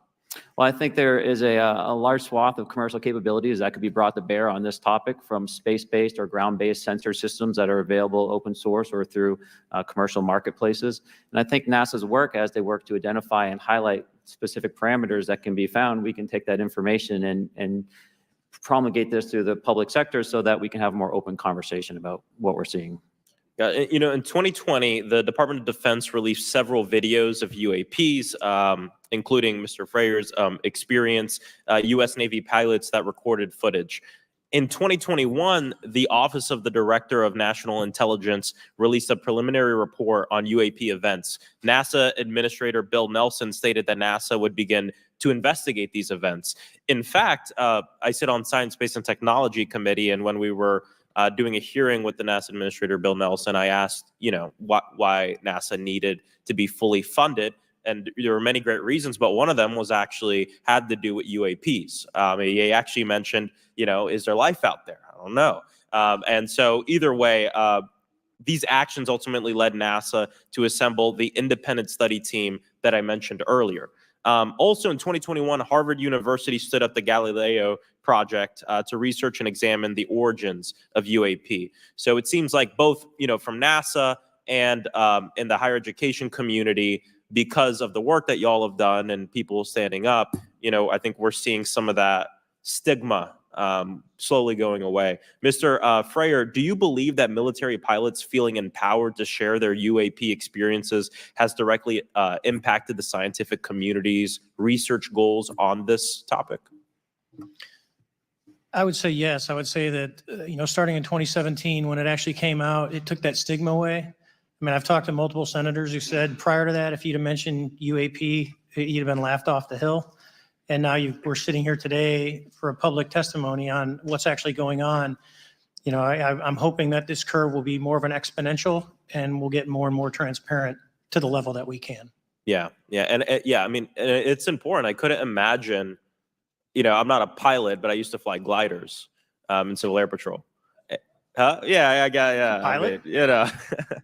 I mean, and so either way, I mean, I couldn't imagine, being in the glider and seeing something, and then not feeling like I had the agency to talk about it. Mr. Graves, can you discuss the importance of seeking scientists to sit on your advisory board? Absolutely. I think ultimately this is going to be a scientific problem. And not only that, it's also an engineering problem. I've been working with the American Institute of Aeronautics and Astronautics to help them stand up a UAP integration committee to help integrate their engineering prowess into this problem. And so, yes, very much, I think this is an engineering and scientific problem as much as a national security problem. And how might Congress help to facilitate partnerships between the scientific community and the UAP focus groups within government? Well, I think one of the things they can do is to have these types of hearings to communicate to the public that this is a topic of interest. I think that there is a pseudo market, if you will, of interested capabilities and talent that want to approach this topic. And we're seeing that start to grow now. So I think continued conversation, reduction of stigma is going to allow that to flourish and allow answers to help generate themselves. 100%. Well, thank you all for being here and thank you for your work. I think it's important that we keep our top scientific minds focused on this issue and look for ways to increase collaboration. Thank you so much. I yield back.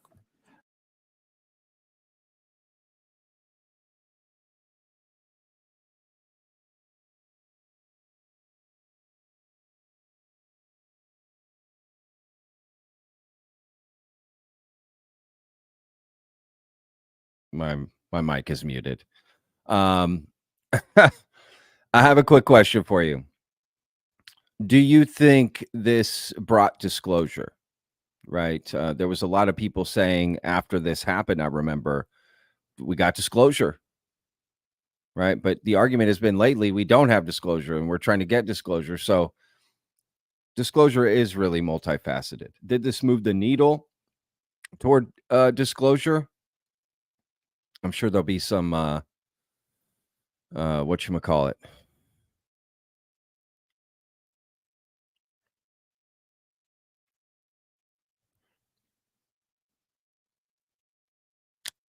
No, I'm unmuted, guys. I'm definitely unmuted now. So anyway, curious if y'all think this brought disclosure. Mr. Comer. Thank you, Mr. Chairman. Let me say I want to thank you for having this hearing, and I want to thank Mr. Burchett, Ms. Luna for leading this hearing. And with that, I yield my 5 minutes to Mr. Burchett. Thank you, Mr. Chairman. I'm going to direct this, I believe, to Mr. Grusch, but if any of you all feel like you need to jump in, just jump right in. We're good. Has the U.S. government become aware of actual evidence of extraterrestrial, otherwise unexplained forms of intelligence? And if so, when do you think this first occurred? I like to use the term non-human. I don't like to denote origin. Keeps the aperture open, both scientifically. Right. Certainly, like I've discussed publicly previously in 1930s. Okay. Can you give me the names and titles of the people with direct firsthand knowledge and access to some of this crash retrieval, some of these crash retrieval programs, and maybe which facilities, military bases that the recovered material would be in? And I know a lot of Congress talked about we're going to go to Area 51 and, and there's nothing there anymore anyway. It's just, and we move like a glacier. And as soon as we announce it, I'm sure the moving vans would pull up, but please. I can't discuss that publicly, but I did provide that information both to the Intel committees and the Inspector General. And we could get that in the SCIF if we were allowed to get in a SCIF with you. Would that be probably what you would think? Sure, if you had the appropriate accesses, yeah. What special access programs cover this information, and how is it possible that they have evaded oversight for so long? I do know the names. Once again, I can't discuss that publicly and how they've evaded oversight. In a closed setting, I can tell you the specific tradecraft used. All right. When do you think those programs began, and who authorized them? I do know a lot of that information, but that's something I can't discuss publicly because of sensitive. All right. If any of y'all want to jump in on any of this, you're more than welcome to. What level of security clearance is required to fully access these programs? Well, anybody who has... and I say that because myself, Representative Gates and Representative Luna were basically turned away at one point at Eglin. So please go right ahead. Certainly difference between member access and say somebody like me, but anybody who has a TSSCI clearance and meets the eligibility criteria, the access adjudicative authority should be able to grant you access. Ms. Burchett, if you'll yield. So just to put a fine point on that, there's nothing that you're aware of that's above special access program classification? It's a misnomer that there's anything actually above top secret. Executive Order 13526 delineates the classification levels. Right. But I draw a point on that because we can have access to those programs. And so the notion that we're not being given that access sort of defies our typical muscle memory here in Congress. Thank you, Mr. Burchett. I'll yield back to you. Thank you, Mr. Gates. Along those lines, Title 10, you may not know this or not, but Title 10 and Title 50 authorization, they seem to say they're inefficient. So who gets to decide this, in your opinion, in the past?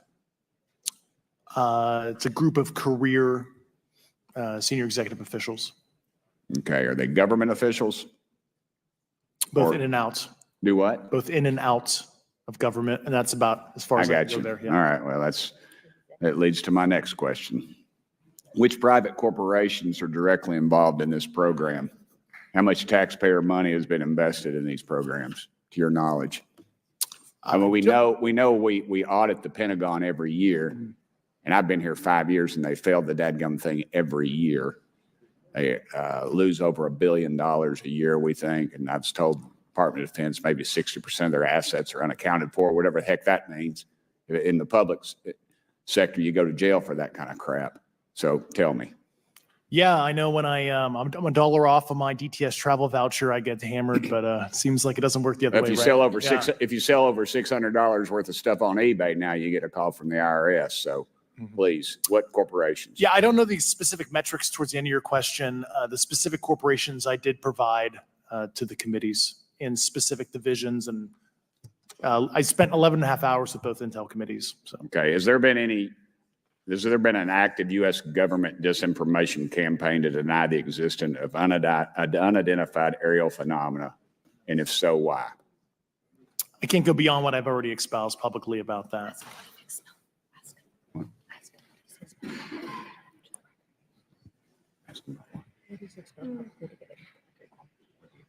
What you said to get it to the record. Ask them what that is so you can get it into the commercial record. Okay, I've been told to ask you what that is and how to get it in the record.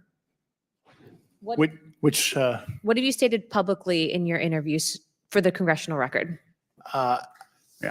If you reference my News Nation interview and I talk about a multi-decade, campaign to disenfranchise public interest, Sorry, Mr. basically. Chairman, I've gone. Yeah.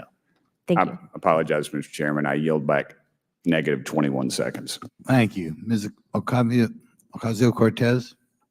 Thank you, Mr. Chairman, and thank you to our witnesses for coming here today. I do concur with the ranking member as well as several other members here on this committee that this is a committee for whistleblowers and for the protection of whistleblowers as well. So we understand what you're putting on the table here and what you're putting on the line here, and we thank you for that. Mr. Grusch, you sat on the Unidentified Anomalous Phenomenon Task Force created in the 2020 NDAA, correct? Yes. There have been some things that have been mentioned here during this hearing that I wanted to pick up on. Mr. Graves, you mentioned specifically during the answers to one of your questions, you named Boeing contractors being engaged in an incident regarding this red cube about a football field wide. I was wondering if you could speak a little bit about the interaction, or Mr. Grusch, either of you, the interactions between defense contractor companies and any UAP-related programs or activities. So I'll just say that the information about the contractor himself were provided by a witness, and I have no particular detail in Understood. that relationship. Mr. Grusch? The kind of general unclass wave tops, certainly the contractors, are the metal benders, so to speak. They're the ones actually doing specific performance on government contracts. Are they required to issue any disclosure regarding UAP sightings, or do they engage in any reporting around this? In terms of the contractors, Yes. not that I'm aware of. They do not. Okay. Now, when it comes to notification that you had mentioned about IRAD programs, we have seen defense contractors abuse their contracts before through this committee. I have seen it personally, and I have also seen the notification requirements to Congress abused. I am wondering, one of the loopholes that we see in the law is that there is, at least from my vantage point, is that depending on what we're seeing, is that there are no actual definitions or requirements for notification. Are there What methods of notification did you observe? Like when they say they notified Congress, how did they do that? Do you have insight into that? For certain IRAD activities, I can only think of ones conventional in nature. Sometimes they flow through certain, I'll just say SAP programs that have cognizant authority over the Air Force or something. And those are congressionally reported compartments, but IRAD is literally internal to the contractor. So as long as it's money, either profits, private investment, et cetera, they can do whatever they want. To put a finer point on it, when there is a requirement for any agency or company to notify Congress, do they contact the chairman of a committee? Do they get them on the phone specifically? Is this through an email to hypothetically a dead email box? A lot of it comes through what they call the PPR, Periodic Program Review process. If it's a SAP or controlled access program equity, and then those go to the specific committees, whether it be the SAS, Okay. CASC, HISI. Thank you. I apologize. My time is limited. Mr. Graves, one of your main concerns is that the FAA currently does not have an official process to receive reports of UAP from pilots or others, correct? Correct. And in your experience, what data should the Aero program prioritize for potential collection? We have, location, date, time, but are there other specific characteristics that should be included in these reports? Certainly. I think that there's two categories that would be important. One would be kinematics and understanding the specifics of how the vehicle or objects are moving. And the second would be a more zoomed out approach of being able to look at origin and destination before the incident, as well as getting a better contextual understanding of how these objects are interacting with each other. Thank you. Now, because I only have a minute left, I apologize, we only have 5 minutes today, but for the record, if you were me, where would you look? Titles, programs, departments, regions, if you could just name anything. And I put that as an open question to the three of you. I'd be happy to give you that in a closed environment. I can tell you specifically. Thank you. Commander Fravor? And I would say, and I've told people that you have to know where to look. They're not going to divulge it to you because of the classification levels. But if you know where to look and who to talk to, which is exactly what Mr. Grusch can point you, then you have them. Okay. Mr. Graves? I was an operator, so I was depending on folks like Mr. Grusch to do that homework. Okay. Thank you very much. I yield back to the chair. Mr. Biggs? Thanks, Mr. Chairman. I thank the witnesses for being here today. I'm over here. Thank you so much for being here. I want to get into specifics here, and the reason I'm going to go this way is because you've talked a bit about what I would call misdirection by official U.S. government with regard to UAPs, right? And so I'm going to get to that in a second. But last week, White House NSC spokesman John Kirby stated that UAPs are having an impact on our training ranges and need to be treated as a legitimate issue. Do you concur with his statements? That's for each of you. Yes. Yes. Yes. Okay. Now, having said that, I'm going to take you to specific instances around the Phoenix Valley, because that's where I live. And in '97, we had the famous Phoenix Light case. I don't know if any of you are familiar with that. There were two things that went along with that, and the explanation was military training range off Luke and the Barry Goldwater range. Do you know anything different other than the official explanation of those lights?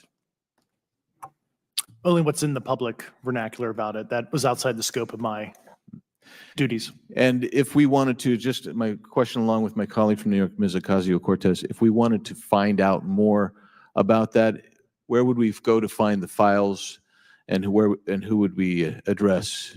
And are you going to tell me we need to go to a SCIF so you can tell us in a SCIF?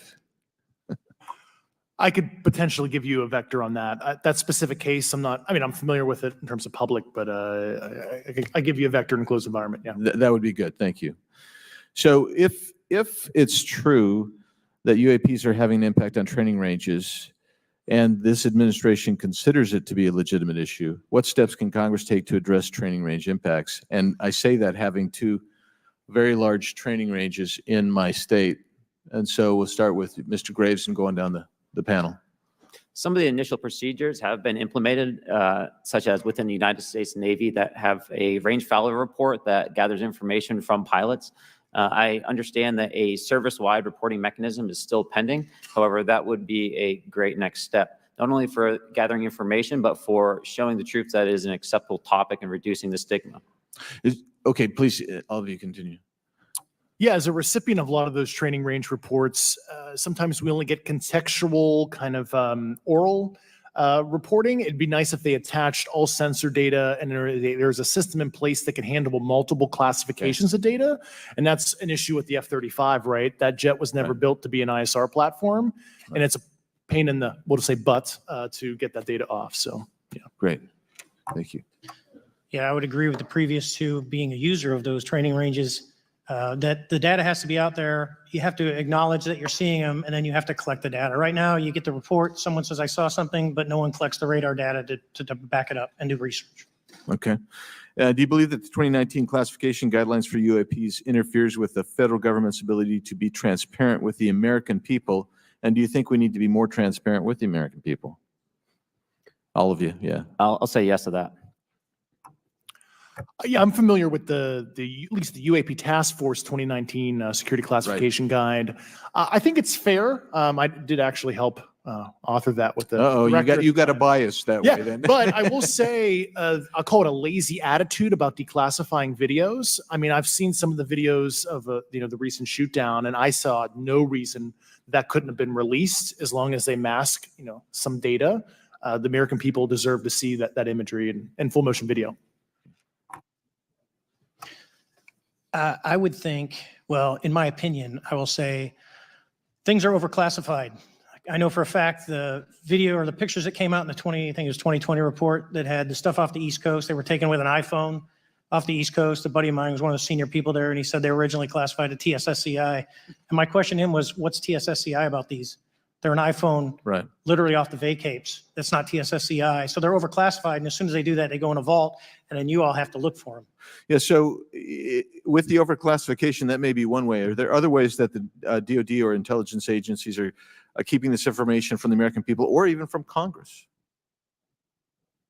I think part of that has been not encouraging reporting. If the problem is not something that can be measured, it's not something that's going to be fixed. Okay, very good. Well, I'm out of time, and I thank you, Mr. Chairman, and I yield back. First of all, without objection, Representative Nick Langworthy of New York has waived on the subcommittee for purpose of questioning witnesses at today's subcommittee hearing. And then we go to Mr. Burleson. Thank you, Mr. Chairman. Appreciate you guys coming out today, testifying. Look, I've been here for 6 months, and I'm pretty skeptical. I don't trust anything in this town. And so I think that's because I'm from Missouri. You've got to show me, right? With that being said, there's been a lot of things that have been said in the public, Mr. Grusch. And so I want to get down to, if we can, some specifics, right? So at one point you had said that there has been harmful activity or aggressive activity. Has any of the activity been aggressive, been hostile in your reports? I know of multiple colleagues of mine that got physically injured, and the activity, and I got to by UAPs or by people within the federal government? Both. Okay, so there has been activity by alien or non-human technology and or beings that has caused harm to humans. I can't get into the specifics in an open environment, but at least the activity that I personally witnessed, and I have to be very careful here because they tell you never to acknowledge tradecraft, right? So what I personally witnessed myself and my wife was very disturbing. Okay. One of my constituents actually sent this next question, and I figured I'd ask it since I had the same thought. You've said that the U.S. has intact spacecraft. You said that the government has alien bodies or alien species. Have you seen the spacecraft? I have to be careful to describe what I've seen firsthand and not in this environment, but I could answer that question behind closed doors. Yeah. And have you seen any of the bodies? That's something I've not witnessed myself. Okay. And so with that being said, and the other statement that has been made that was intriguing to me and it's intriguing because my view has been that we are billions of light years away from any other system. And the concept that an alien species that's technologically advanced enough to travel billions of light years gets here and somehow is incompetent enough to not survive Earth or crashes is something that I find a little bit far-fetched. And with that being said, you have mentioned that there's interdimensional potential. Could you expound on that? Yeah, to answer your first question, and I'm here as a fact witness and expert, but I will give you a theoretical framework, at least to work off, to kind of espouse crashes, regardless of your level of sentience, right? Planes crash, cars crash, n number of sorties, however high, a small percentage are going to end in mission failure, if you will, as we say in the Air Force. And then in terms of multidimensionality, that kind of thing, the framework that I'm familiar with, for example, is something called the holographic principle. It derives itself from general relativity and quantum mechanics, and that is, if you want to imagine a 3D object such as yourself casting a shadow onto a 2D surface, that's the holographic principle. So you can be projected, quasi-projected from higher dimensional space to lower dimensional. It's a scientific trope that you can actually cross, literally, as far as I understand, but there's probably guys with PhDs that we could probably argue about that. But you have not seen any documentation that that's what's occurring? Only a theoretical framework discussion. Yes. Okay. Okay. Occam's razor is that these aircraft, have they been identified that they are being produced by domestic, military and contractors? Is there any evidence that that's what's being recovered? Not to my knowledge. Plus, the recoveries predate a lot of our advanced programs that I previously am witting of. So, would it be safe to say that there could be a scenario today where you have an aircraft that crashes, and because it's been involved in one program from one federal agency, and the agency that retrieves it is not aware of that program, and to them it appears alien in origin? I mean, that's a hypothetical situation. I'm not aware of any historical situation that would match that you described. So you're not aware, it has not happened that you're aware of? That I'm aware of. Thank you, Mr. Chairman. I yield back.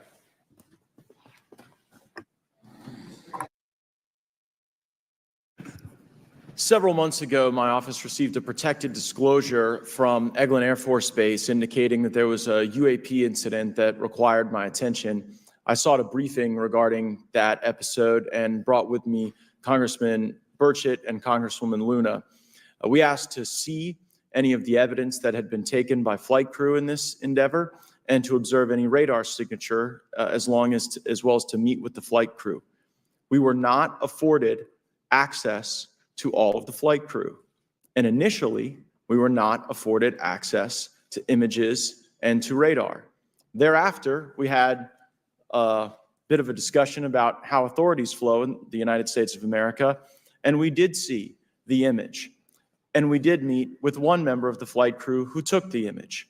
The image was of something that I am not able to attach to any human capability, either from the United States or from any of our adversaries. And I'm somewhat informed on the matter, having served on the Armed Services Committee for 7 years, having served on the committee that oversees DARPA and advanced technologies for several years. When we spoke with the flight crew, and when he showed us the photo that he'd taken, I asked why the video wasn't engaged, why we didn't have a FLIR system that worked. Here's what he said. They were out on a test mission that day over the Gulf of Mexico. And when you're on a test mission, you're supposed to have clear airspace. Not supposed to be anything that shows up. And they saw a sequence of 4 craft in a clear diamond formation for which there is a radar sequence that I alone have observed in the United States Congress. One of the pilots goes to check out that diamond formation and sees a large floating, what I can only describe as an orb. Again, like I said, not of any human capability that I'm aware of. And when he approached, he said that his radar went down. He said that his FLIR system malfunctioned and that he had to manually take this image from one of the lenses, and it was not automated in collection as you would typically see in a test mission. So I guess I'll start with Commander Fravor. How should we think about the fact that this craft that was approached by our pilot had the capability of disarming a number of the sensor and collection systems on that craft? Well, I think this goes to that national security side, and you can go back through history of things showing up at certain areas and disabling our capabilities, which is disheartening. And for us, I mean, like I said, it completely disabled the radar on the aircraft when it tried to do it. And the only way we could see it is passively, which is how he got that image. So I think that's a concern on what are these doing, not only how do they operate, but their capabilities inside to do things like this. And how should we think about four craft moving in a very clear formation, equidistant from one another, in a diamond? In all of the phenomenon, perhaps, Mr. Grave, that you've analyzed, have we ever seen multiple craft in a single formation? I have one particular case, and that was during the gimbal incident. The recording on the AT FLIR system shows a single object that rotates. You hear the pilots refer to a fleet of objects that is not visible on the FLIR system. And that was something that I witnessed during the debrief as part of the radar data on the situational awareness page. I would like to add, however, Congressman, there's a small bit of anger, I would say. I would feel that those pilots are still facing that difficulty in reporting this topic, and they don't have the tools to be able to mitigate this issue. It just goes to show how serious this is and why this is such an important issue for our pilots and for our nation. It was stated explicitly to me by these test pilots that if you have a UAP experience, the best thing you can do for your career is forget it and not tell anyone. Because any type of reporting, either above the surface or below the surface, does have a perceived consequence to these people. And that is a culture we must change if we want to get to the truth. Mr. Chairman, I would observe that perhaps as we move forward from this hearing, there are some obvious next steps.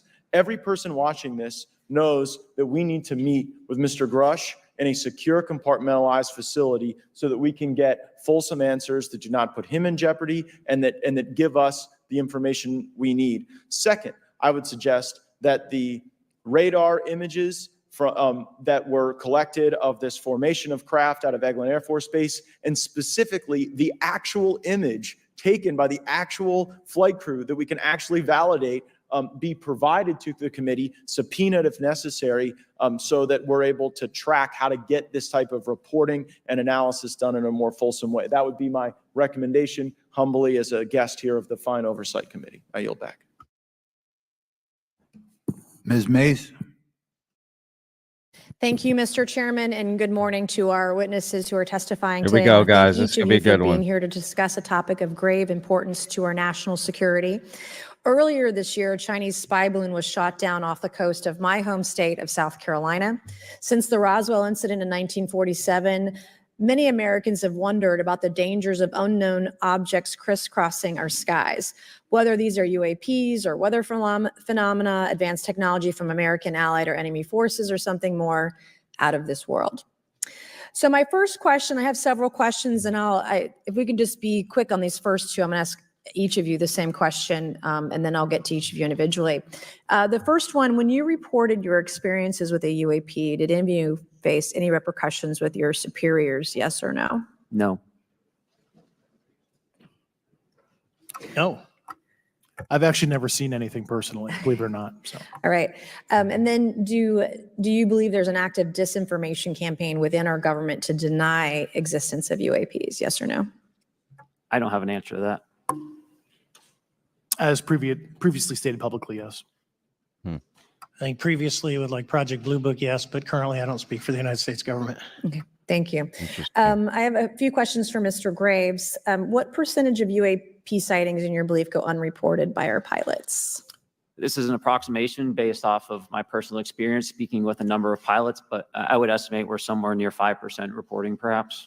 So like 95% basically don't report seeing UAPs. That's just my personal estimate. In the incident off Virginia Beach, do you believe the Navy took the danger to your aircraft seriously after it was reported? Absolutely. A few questions for Mr. Fravor. As an expert naval aviator, have you ever seen an object that looked and moved like the Tic Tac UAP? No. Did the Tic Tac UAP move in such a way that defied the laws of physics? The way we understand them, yes.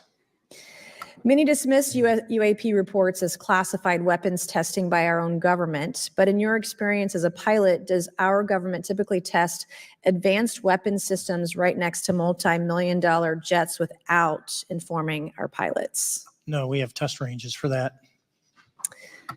It took over 15 years for your encounter with the Tic Tac to be declassified. Do you feel there was a good reason to prevent lawmakers from having access to this footage?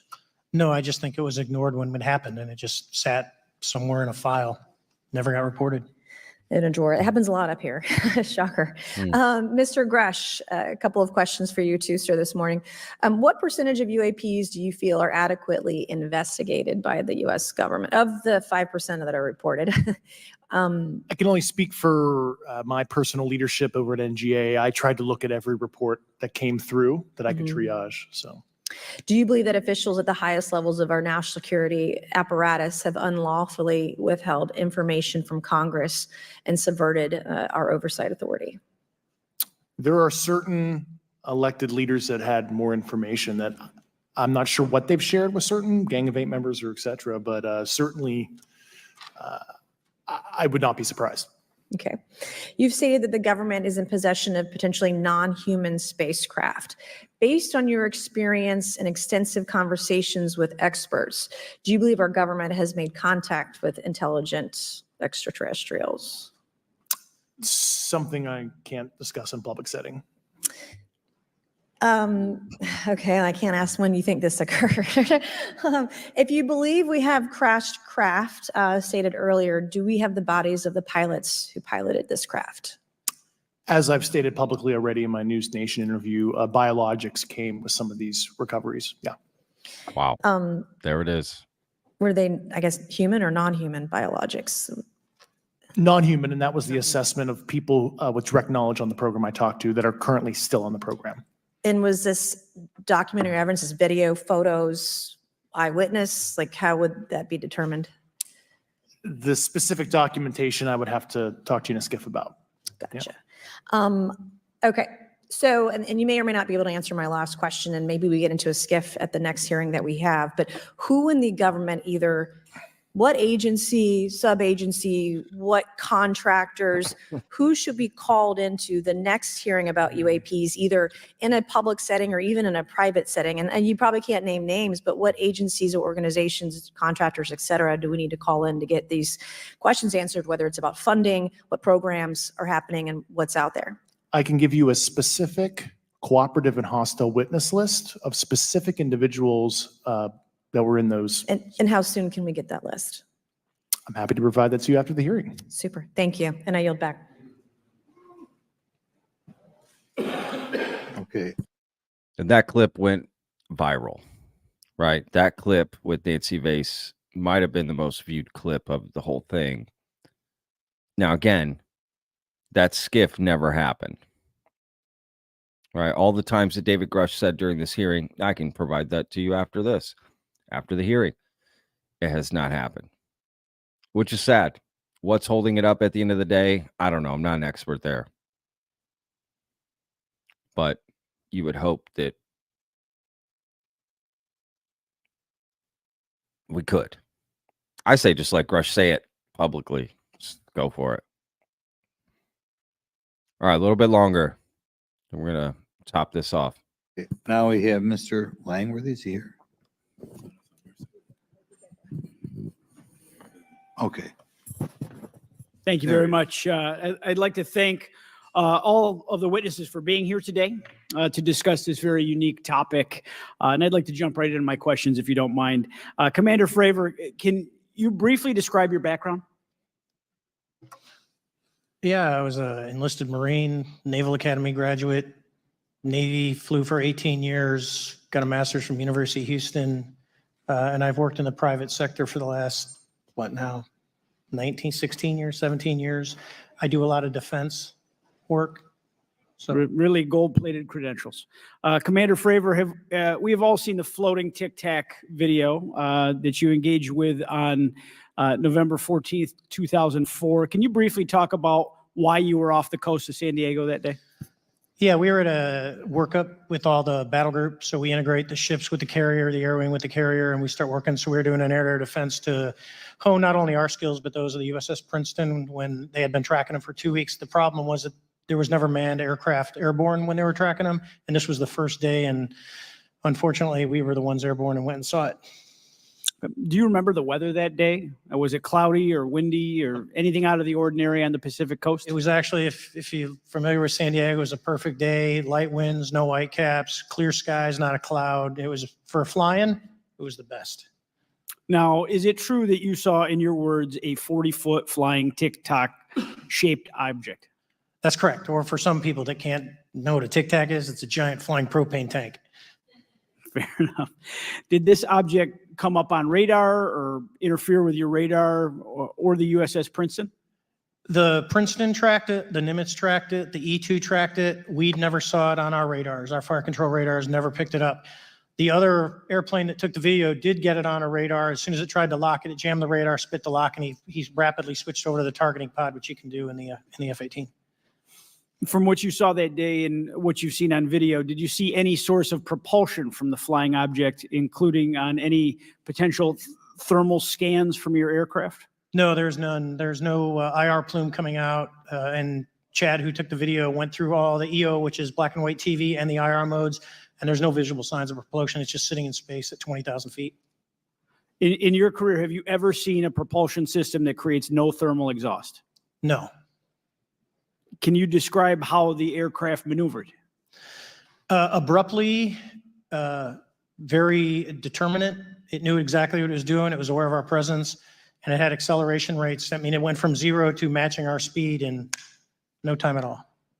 Now, if the fastest plane on Earth was trying to do these maneuvers that you saw, would it be capable of doing that? No, not even close.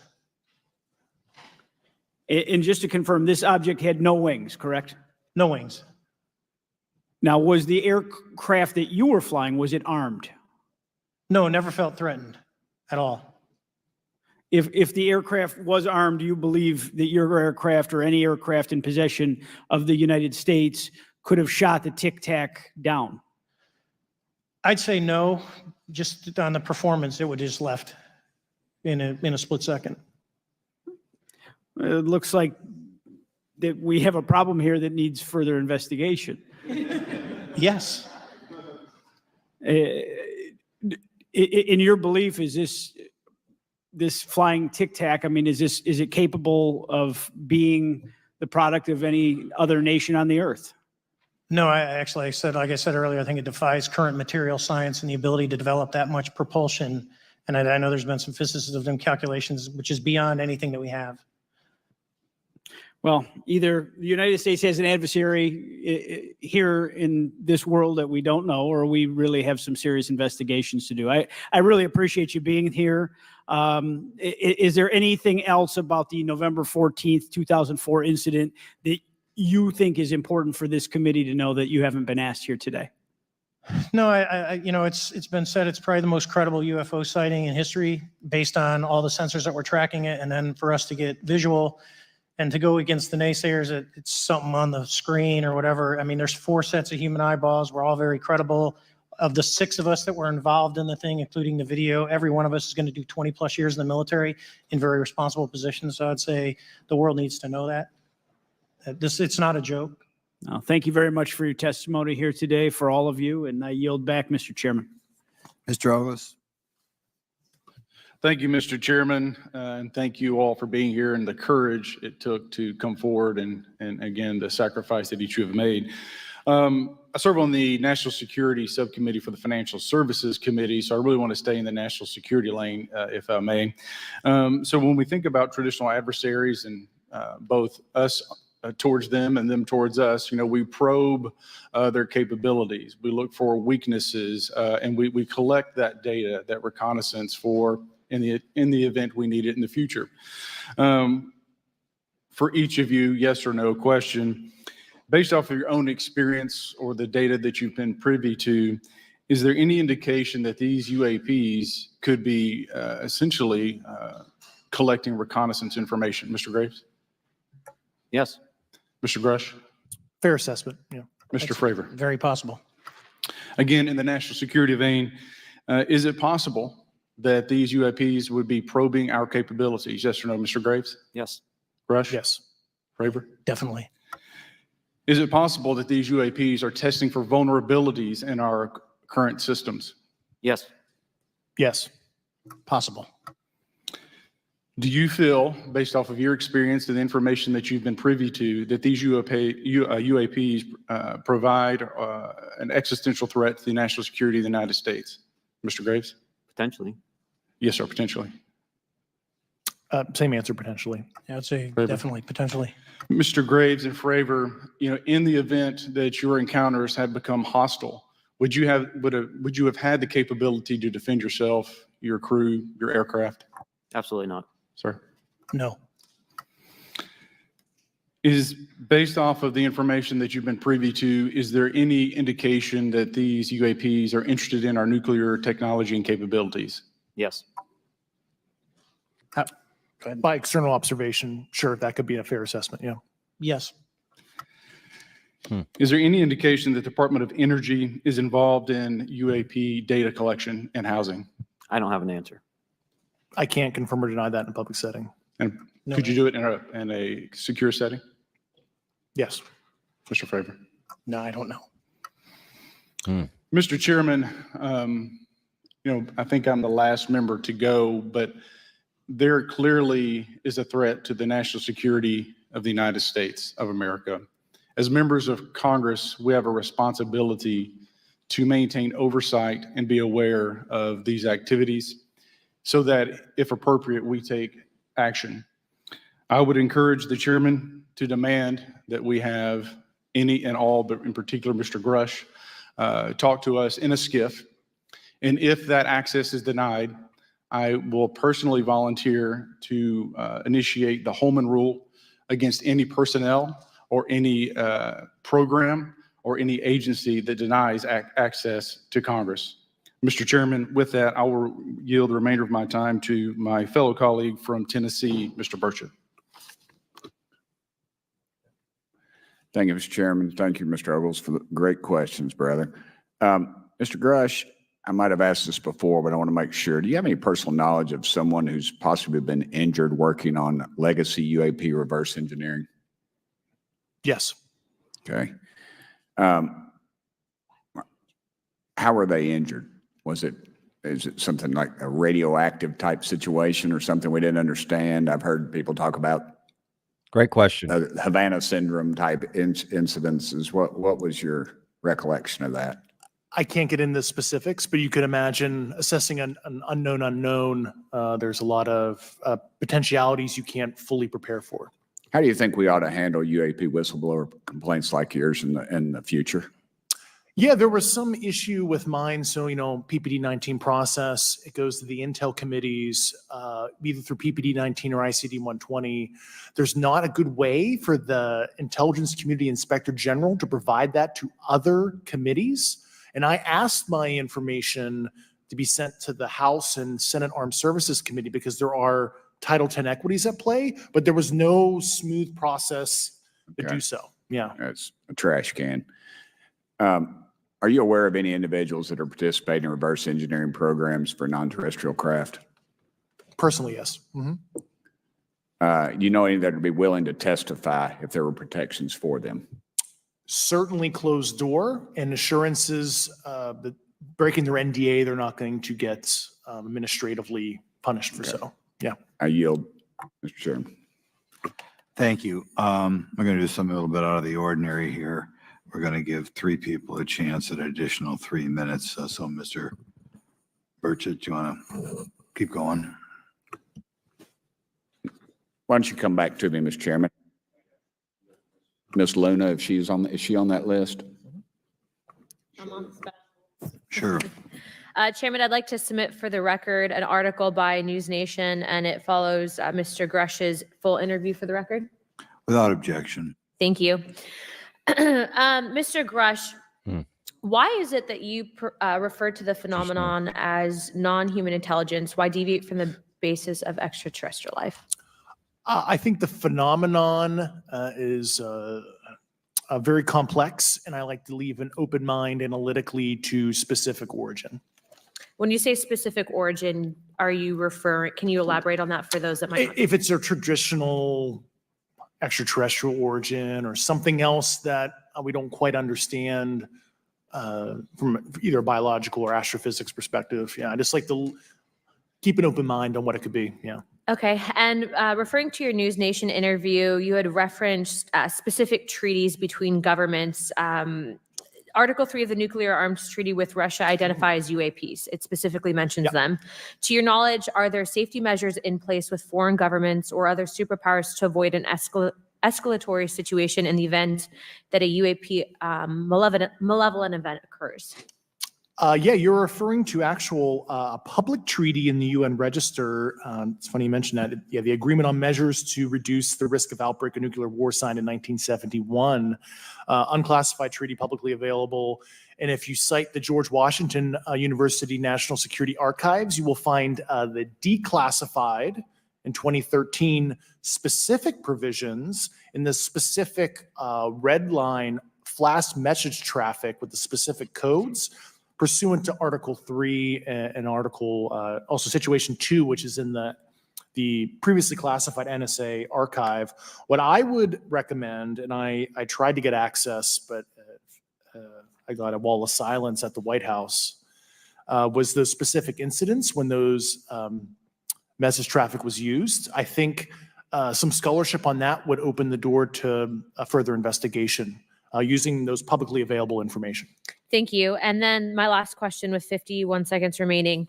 You mentioned white collar crimes potentially being taking place in regards to a cover up. Can you please elaborate?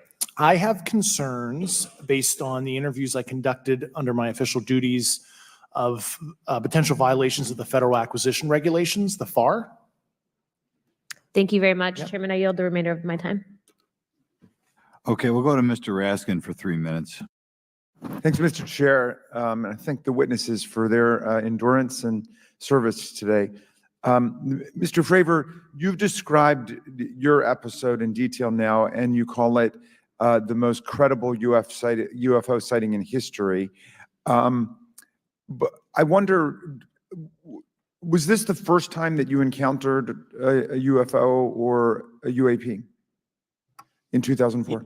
Yes.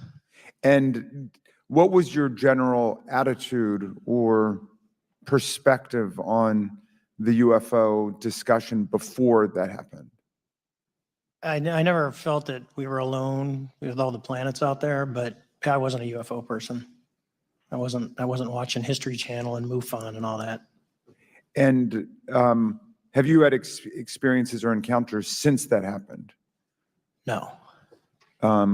And so have you formed any general conclusions about what you think you experienced then? Yes, I think what we experienced was, like I said, well beyond the material science and the capabilities that we had at the time, that we have currently, or that we're going to have in the next 10 to 20 years. Very good. Mr. Grusch, you've been able to answer in great detail on certain questions, and then other things you say you're not able to respond to. Can you just explain where you're drawing the line? What's the basis for that? Yeah, based on my DOPSR security review and what they've determined that is unclassified.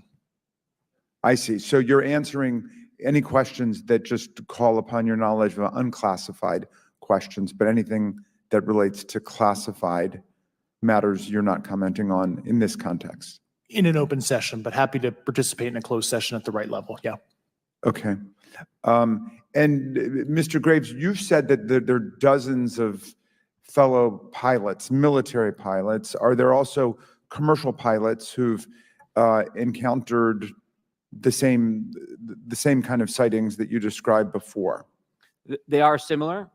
Commercial pilots have less range and less sensors to be able to reach out and look for objects over wide swaths of airspace.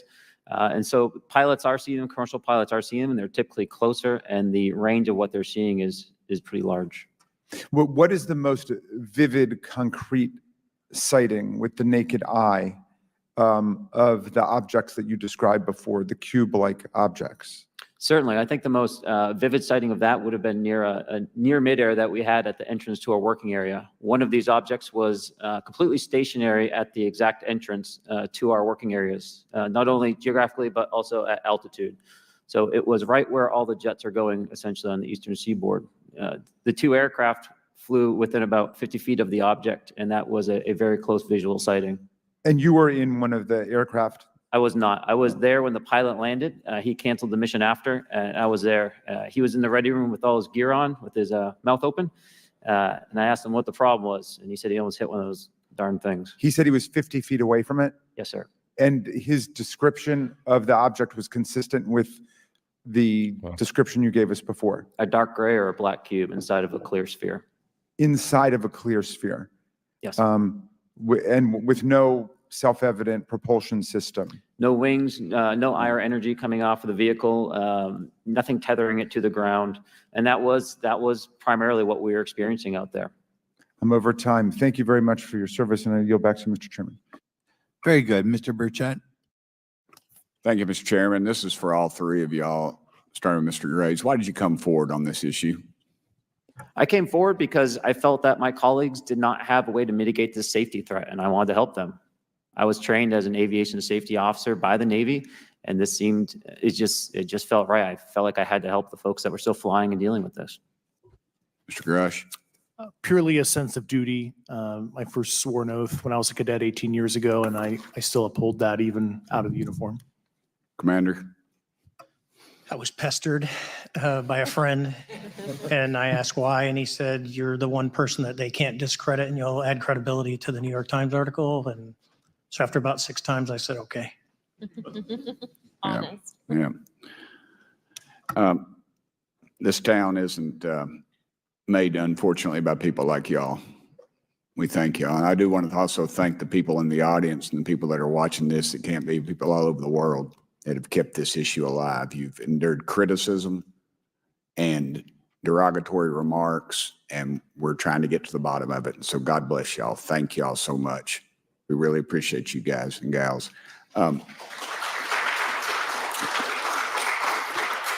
That's why we need term limits. Y'all keep clapping, us politicians just keep talking. So let me ask y'all, how can the public contribute to UAP reporting, and what avenues you think are available to the public to report these sightings? Well, right now, I don't think there is a lot of public options for every man to be able to report on this. I think even for professionals that have sensor data that are seeing these on a regular basis, they're still hesitant to come forward. And so for the general public, I think encouraging the conversations that we're having today, looking for technology solutions that can be distributed so that objective data can be gathered is the first place to go. Mr. Grusch?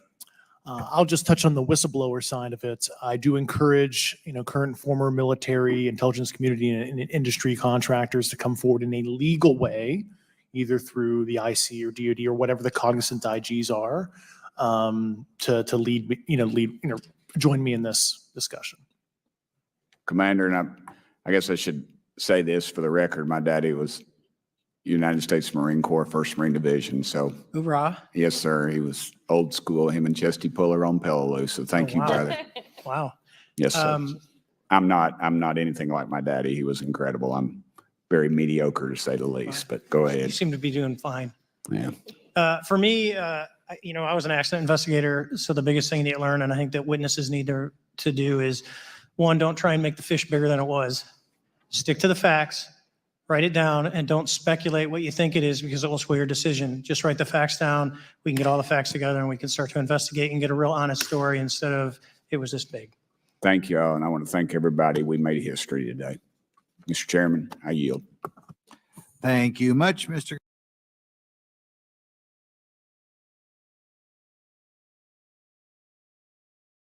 Oh, I'm muted. I'm muted. All right, that's pretty much it, guys. There's a link in the description if you guys want to. I mean, there's really not much more there. I guess some stuff at the beginning. Thank you guys for watching, hanging out. This was fun. I thought more people would show up, but interesting, to be honest. To so many people have used the Grusch interviews, used segments, used bits, used the information built off of it. And it is interesting to see David Grusch's support sort of waning, to be honest with you. So I don't know what to say about that. But look, thank you guys for hanging out. Maybe some of these answers will give you something to think about. I learned some stuff, things that I thought I knew clearly, but I didn't. So it helped clear up some things. And I noticed some new things, actually, that I found interesting just watching this. So we'll see you guys on tomorrow's video. Thank you guys so much for hanging out. Remember, every day's a gift, y'all. Peace.